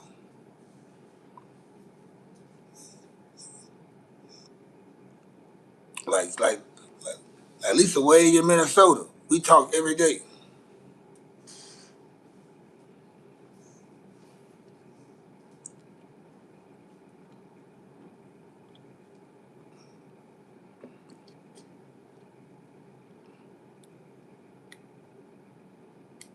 If y'all was tapping in, for y'all that's tapping in new man, my bad. We been going down there almost 2 hours. We talking about the what y'all think about Trick Daddy and Uncle Luke backlash at India Arie and that other elderly black women? What y'all take on that? Y'all seen the video? I know y'all ain't under the rock. Y'all got TikTok, y'all got all that shit. Them videos been playing. Uh, I will say this. Uncle Luke really didn't say nothing malicious.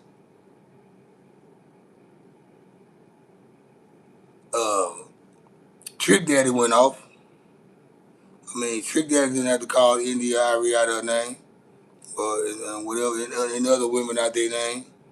But I mean, they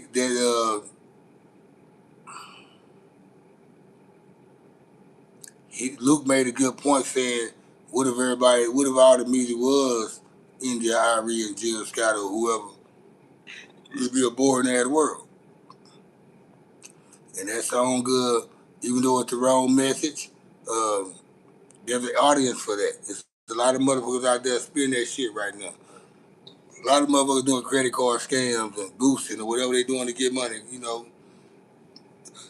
There's an audience for that shit. And that's why that motherfucker is a hit right now, because if there wasn't no audience for that shit, it wouldn't be no hit. Just think about that shit. If it wasn't an audience for the content she talking about already, she didn't create the audience. The audience was already on that shit. She just made a song about it. It's a celebration for them. So evidently, they go to show you there's a lot of motherfuckers out there doing that because she made a song that they can relate to, and it's the number one fucking song of the year so far.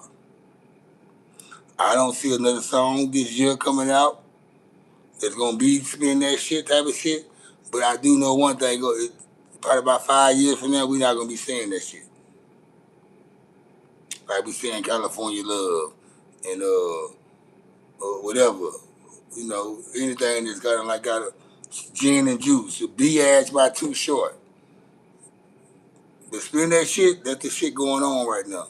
And if that's the hottest song she can come out with to get everybody attention and liking, then so be it. She didn't put out all these other songs, she wasn't getting them in. Let me put out some shit that's gonna give me some sales. She can capitalize on. It's all about capitalizations anyway. Capitalism. It's all about capitalism. Hmm?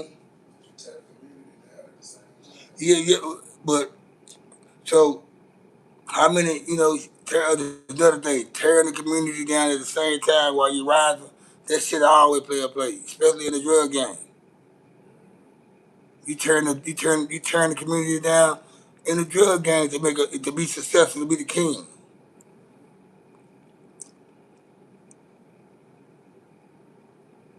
I know one thing, I ain't never sold drugs to the black community. That's one thing I can say. I, so everybody be like, yeah, you selling to you part of the black community. No, I did. All my clientele were white people when I was selling drugs. But that one thing I said about the past.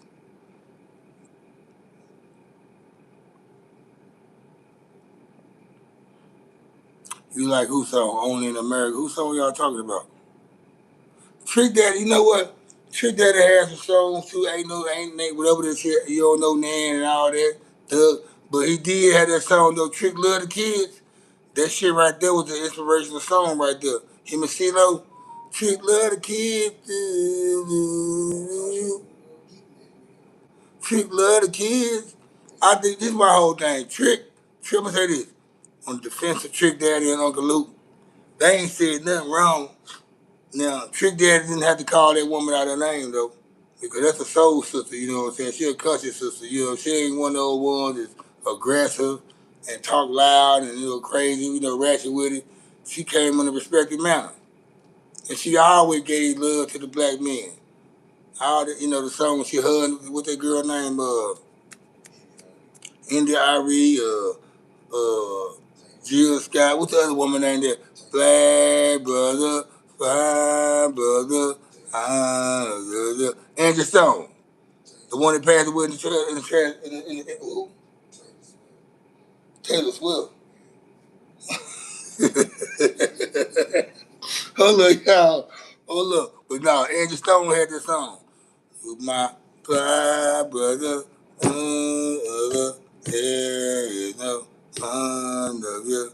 I want you to. But anyway, yeah, man, they ain't had to call that woman out her name. I think True Daddy just went hard though. But also, they went hard though because they from Miami. Just they little homie, and they feel like Just imagine, I know for a fact, if somebody did somebody from Shreveport and they ain't from Shreveport, everybody from Shreveport gonna get on their ass. Tyrese said some shit about Shreveport I say about 8, 9 years ago. Tyrese had made a video saying, ain't nobody finna find no fucking talent in no fucking Shreveport.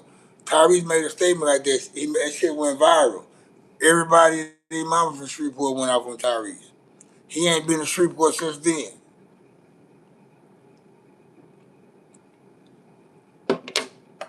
Moral of the story, years down the line, guess who in motherfucking Shreveport? 50 Cent. Having a goddamn big ass event that went on for 4 days in a row. No crime, no arrest, no fighting, no shooting. And all the celebrities down there. And this nigga talking about nigga ain't finna find no talent in Shreveport.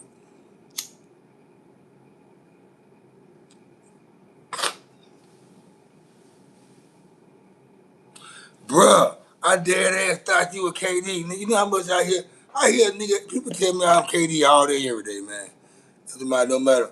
I had little kids come to me, my son, his friends, your dad look like KD. All that shit. All that shit.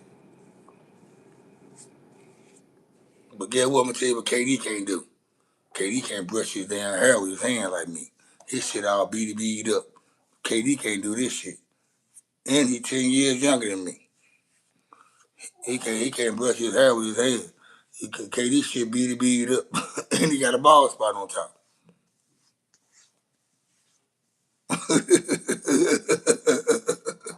Fuck y'all talking about, man. You look like KD.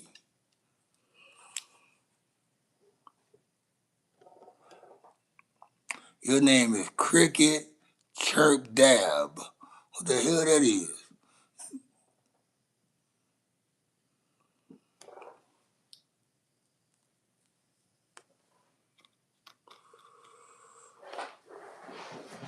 Yeah. Oh, we got the curtain right here. Oh, you see your boy car though?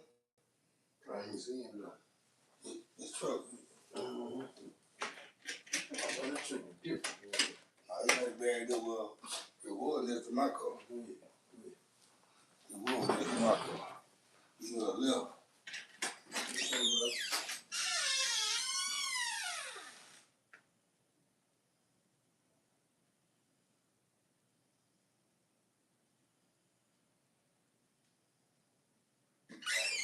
It's a messy dude right there right now.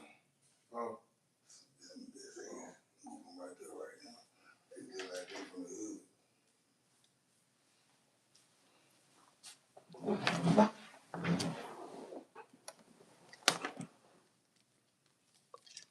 Oh, shit. What we looking like, chat?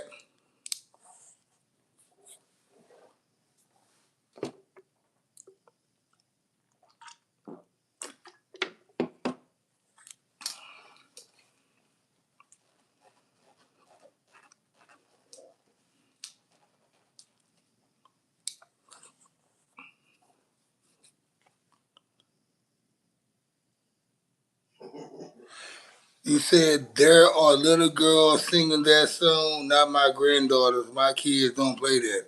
Well, I mean, I'm gonna tell you. You know what? I remember me and my oldest daughter. We would have a conversation probably about 2, 3 years ago, and we were just riding the car. We were just talking about music, and she made me proud when she said my favorite rapper is Rhapsody, and I looked at her. I'm like, who the hell you know about Rhapsody? And just there being her favorite rapper who's a female at the top of that, and what Rhapsody be talking about, it made me feel good. Cause she don't, my daughter, she just don't care about that. Like I think she listens to a lot of gospel rap, gospel music anyway. But I know she listen to a lot of, but some stuff she just don't care about. And my other daughter, like I think she listen to a lot of pop and shit. Like she more like a white girl, I think. I don't know. I mean, I just be hearing the songs they be playing and shit on their little tablets. I don't think they subscribe to their spin there, whatever they got. But I ain't gonna lie, I like that shit. I don't care. That's a new that's a ratchet anthem. And get what? They don't put no make no remix and put some more chicks on there. Go Glorilla. What's the other chick name? They need to go and throw Lil Kim on there. Foxy Brown, Trina. You know they need to throw all the females on their bed. Spin it. Spin that shit. What they call that shit? They need to put everybody on that motherfucker. All them girls. Sugar T, Mia X, all them bitches. Put them on the remix. That's how you want to do. That's how I market that bitch. That's how you know what? That's the only. That's the only way people will look at this shit positive if you put the older females on it. Them old good at talking females. You know, once upon a time, Yo, Sugar T, Mia X, all them were talking that good and shit. Let them shit, you know, be on that shit just kind of like put the balance to it.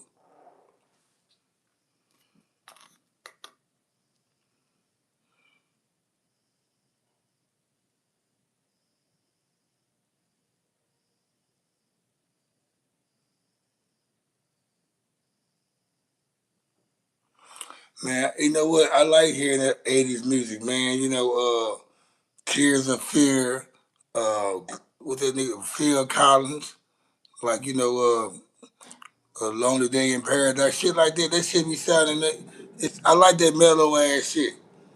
Like, I used to get to work sometimes, my old job, and like, you little young dudes would be up in there, they be like, man, play this, like, I'd be like, man, hold up, man, wait till about 1 o'clock.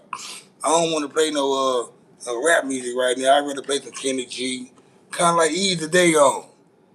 You know, play some R&B, some more classic soul shit. Then around by 1 o'clock when the day kind of went by, then I'll bring them in with some shit. And sometimes it don't be no hardcore rap. It'll be some Tribe Called Quest or some old school shit, you know, Run DMC, just to bring everybody up to beat. And then, you know, around about 5 o'clock, then I just throw all the other hardcore shit in. It's the way I kind of like DJ my music and shit when I was at work. Cause everybody ears ain't equipped to hear everything, you know, even if they old or young or whatever. I know one thing in the daytime in that kitchen I had older women working up in there. So I played classical music and R&B. Shit they know. Anita Bakers and shit like that. You know, Whitney Houston, Karen White, some old shit. You got to read the room.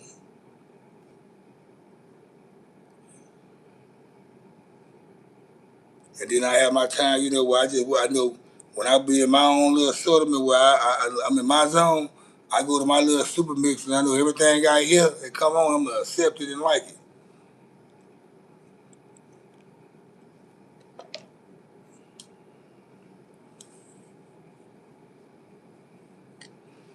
I, I think anybody that grew up in the '80s was raised up all type of music, Lisa. We come and tell you this right here. Back, just think about it. And my homeboy brought it up earlier today. Back then, they weren't even playing rap music didn't start getting played on the radio until like the mid '90s, like '94. It was hard to get have a rap song on the radio back then. It was mostly R&B.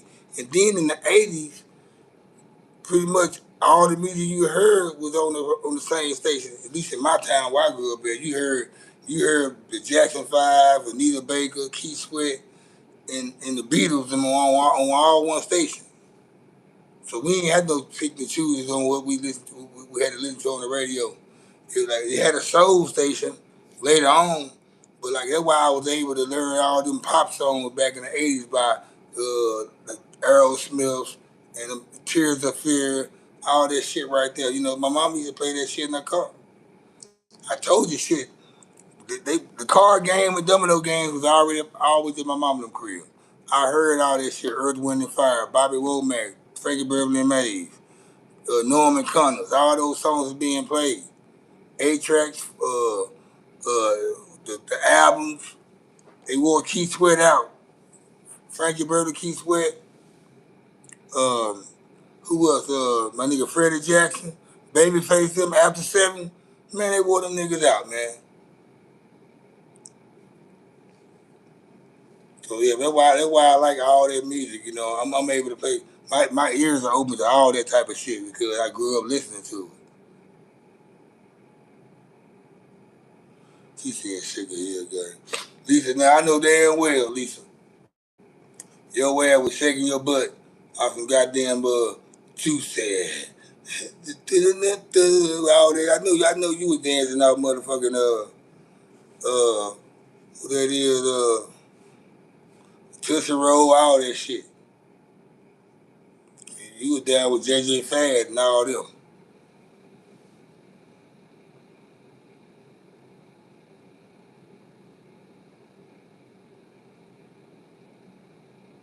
Nah, man, I know all that shit, man.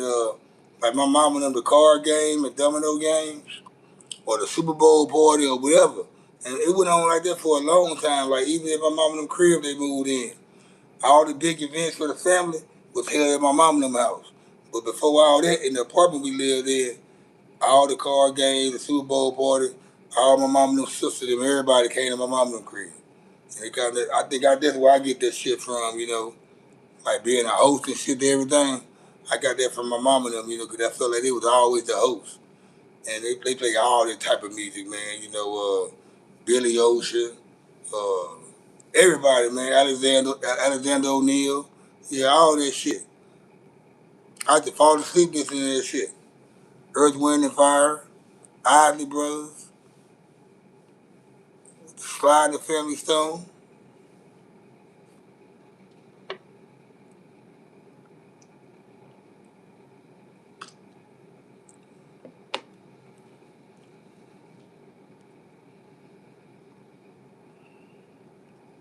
Hold up. She said, hold up, Lisa.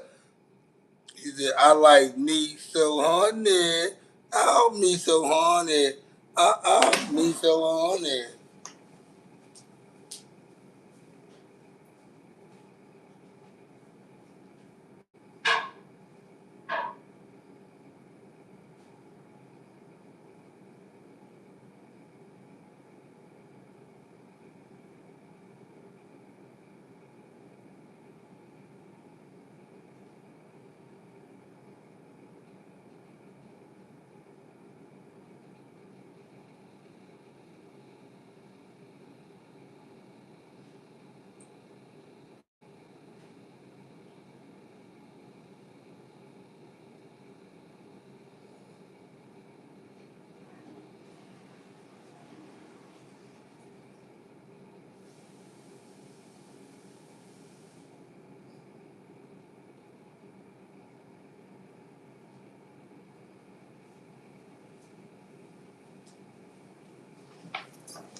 I'm gonna tell y'all, this has been hard for me to understand, right?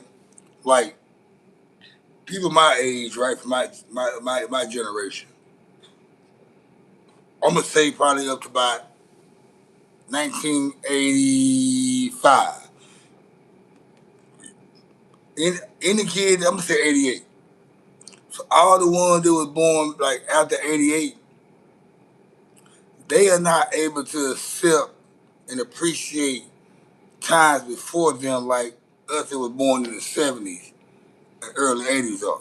Like like we are able to for some reason we are able to appreciate times before us, whether it's music, movies, uh, stories, whatever headlines. We appreciate it and we more intrigued in knowing more about it than the kids that's born in the 90s and after. Like they don't care about what went on back then. They don't care how things were back then. They don't care what song was they hit back then. Everything back then seemed corny to them. I wonder why that transition happened. I wonder how like I always not all kids that's born after that time ain't like that, but most of them, the majority of them, they don't care about uh, watching a movie from back in 1985 or a movie that came out in 1978 or 92 or 95. They don't care about watching the movie that came out back then that time. Because the shit, either they were babies when they came out or they weren't born at all. So they're not intrigued by certain shit. But I was wondering why we are able to operate with things the time before us and they not. But for some reason, I noticed all kids love Michael Jackson, no matter what year they were born.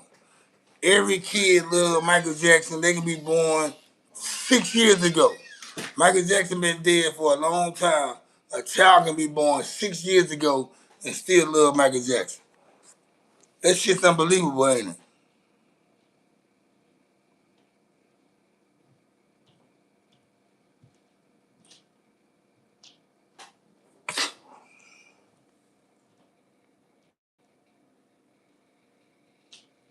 Yeah, I remember those house parties back then in the 80s. Now you understand, I'm born in the 70s, right? Late 70s, but I came up in the 80s as a youngster. And I remember being a little kid, not being able to do what everybody else was doing in the 80s. The 90s era was my time. In the 90s, I was a teenager in the 90s.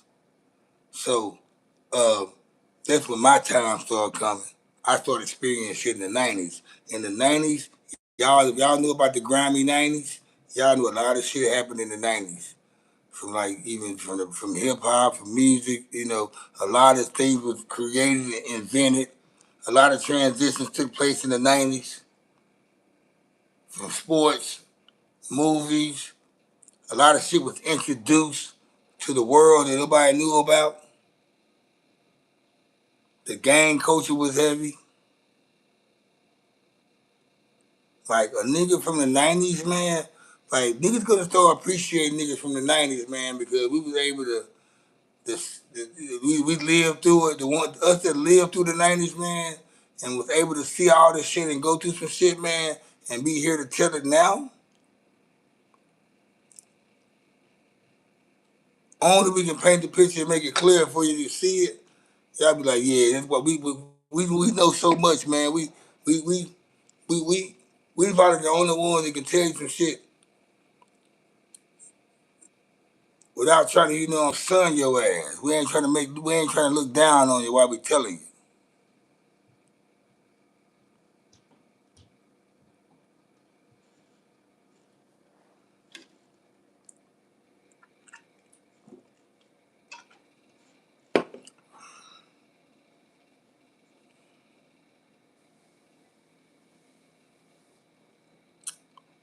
Uh,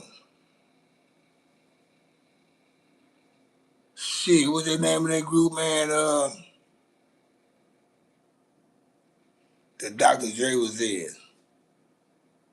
Uh,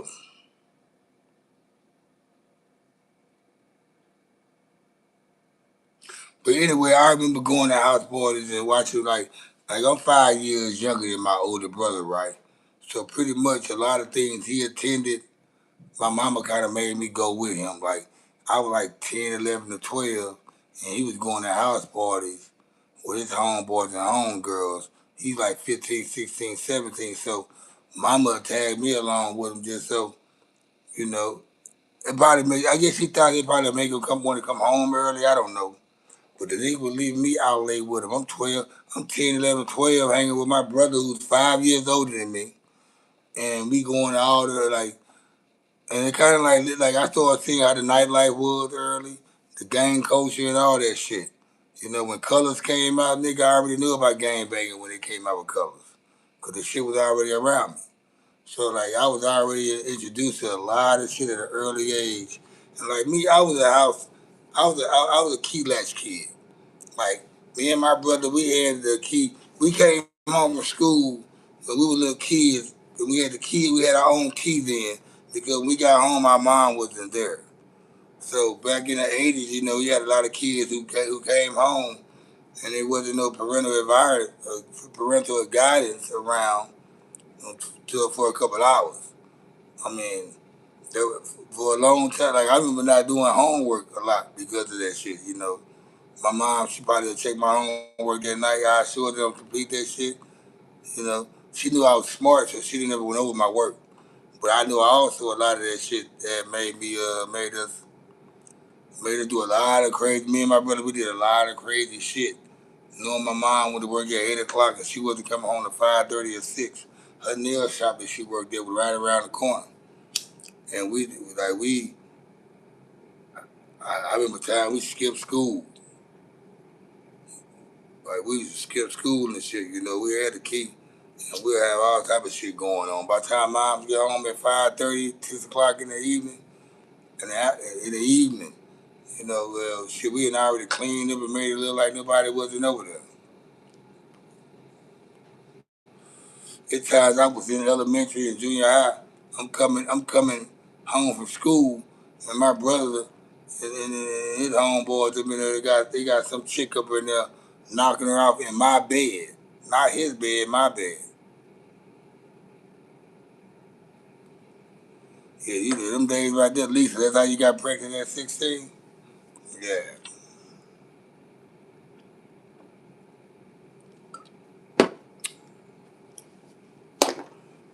hell yeah, man. I had some time though. My teenage years was I still reminisce on my teenage years, and I think about moments and situations I was in, and I'm always thinking about how would I do it now, or what would be my thoughts as a grown man on how I would have handled the situation. In most of those cases, I I I say to myself, I would still do it the way I did whatever I did as a grown man. But a lot of those situations, I laugh at myself and like, nigga, you dummy.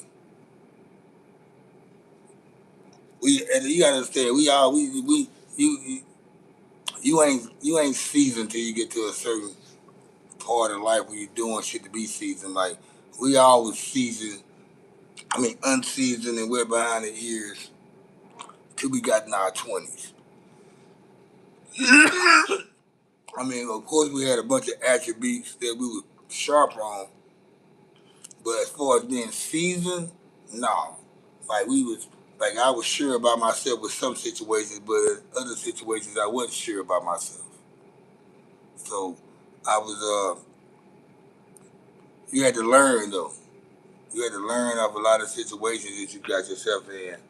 Because that's why I say I'm glad. I, I won't take away. I won't take away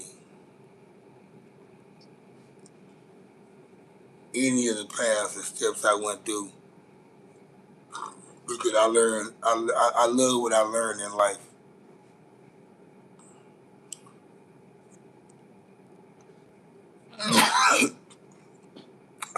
I'm cool with how I react to whatever I react to, the way I react to it, and I'm glad what I know, and I'm glad to willing to be knowing more based on how I live.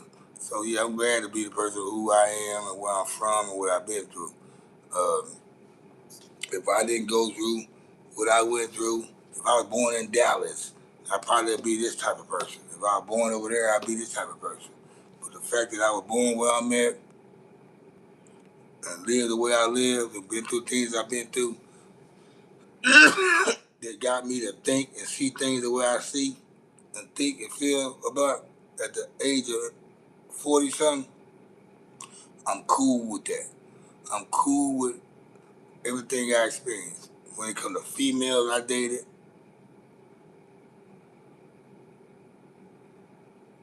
all the females, I'm glad I dated the type of females I dated and been in the type of relationships I was in. I'm glad that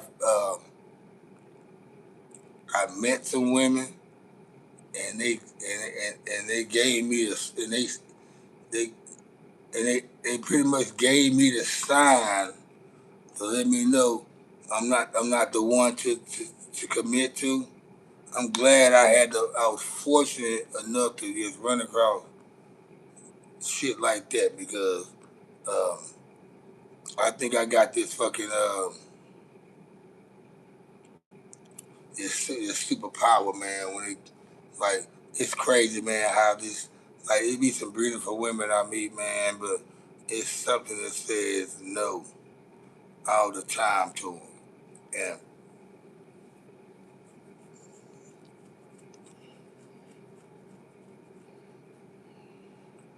the one that says yes to, uh, it seems like it's impossible to make it connect because of circumstances. Like the one that probably mean the most sense, it doesn't go with it doesn't match with what's going on. Everything else is going on. Bad timing, I should say. Damn, Lisa, you been through some shit. Lisa, you'll be a great person to interview. The thing is, Lisa, you don't want your face to be seen. Like I know you seasoned and juiced up like a motherfucker, and I know you got some shit to talk about and say, but you, it's not. That's not what type of time you on.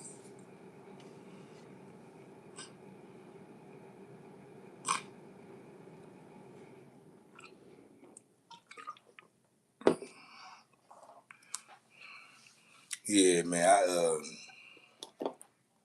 That ain't nothing good to hear. Though. I hate hearing stuff like that, man. We was just talking about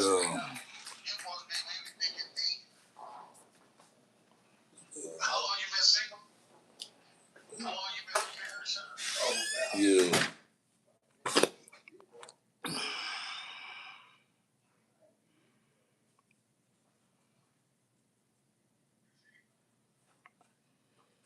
yeah, man.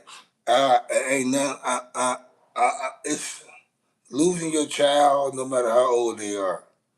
Whether you got a chance to meet them and bond with them, ain't no good feeling behind that, man. I feel like I don't think I can cope with any of that. I got a homeboy, not a homeboy, but he's a friend of mine, Jose. A few years back, his son had, killed off himself. You know, right, like what, 3 days before Halloween, 2 years ago, off himself, behind, and I'm like, man, I don't know, I just don't like hearing about kids dying before their parents. That's the last thing.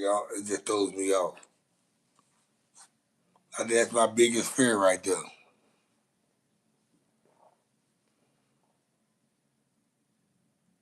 Well, that's my biggest fear right there. It's like a subject I don't even like to talk about.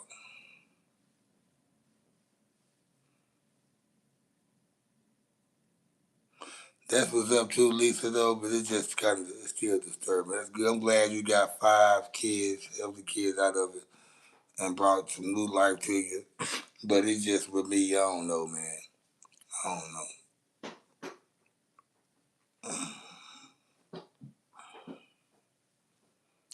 That might be that's the only thing I know that would make me say fuck life.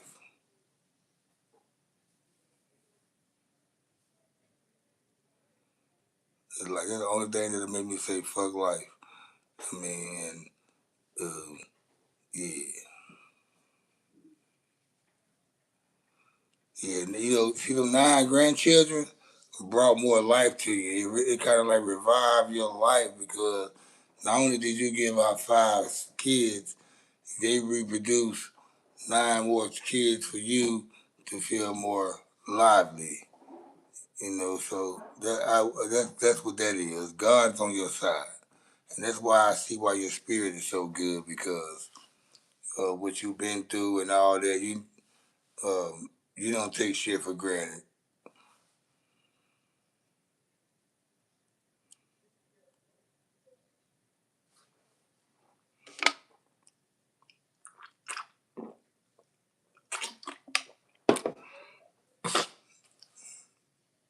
A lot of people do.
I be dipping off.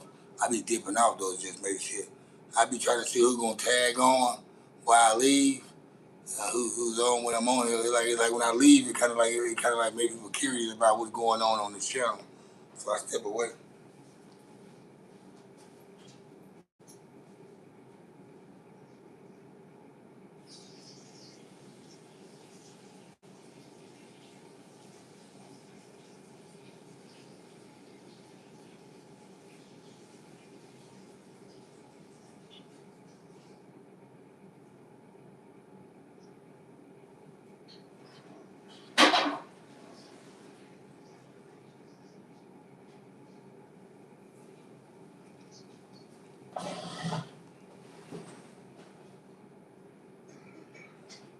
Hey, yo, check this out. I'm about to tap out this thing too, though, man. Hey, Lisa, everybody, all my moderators, everybody.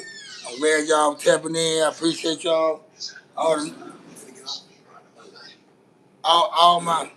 all my new subscribers that's been tapping in tonight. All the people who tapped in for the first time on this live. I appreciate you guys for tapping in. Uh, also, the first time tapping in, hit the subscribe button. Uh, Check out my home page, go to videos, check out my old podcast, my reaction show, do all that shit, man. This is more than a live stream. You'll appreciate my content a lot more if you go to those channels, those videos. Trust me. Uh, I'm your boy Cuddy J, straight out of Dallas, Texas.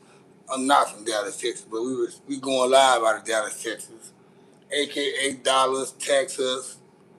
Uh, See you in the next chapter, bro. The next chapter will be tomorrow then.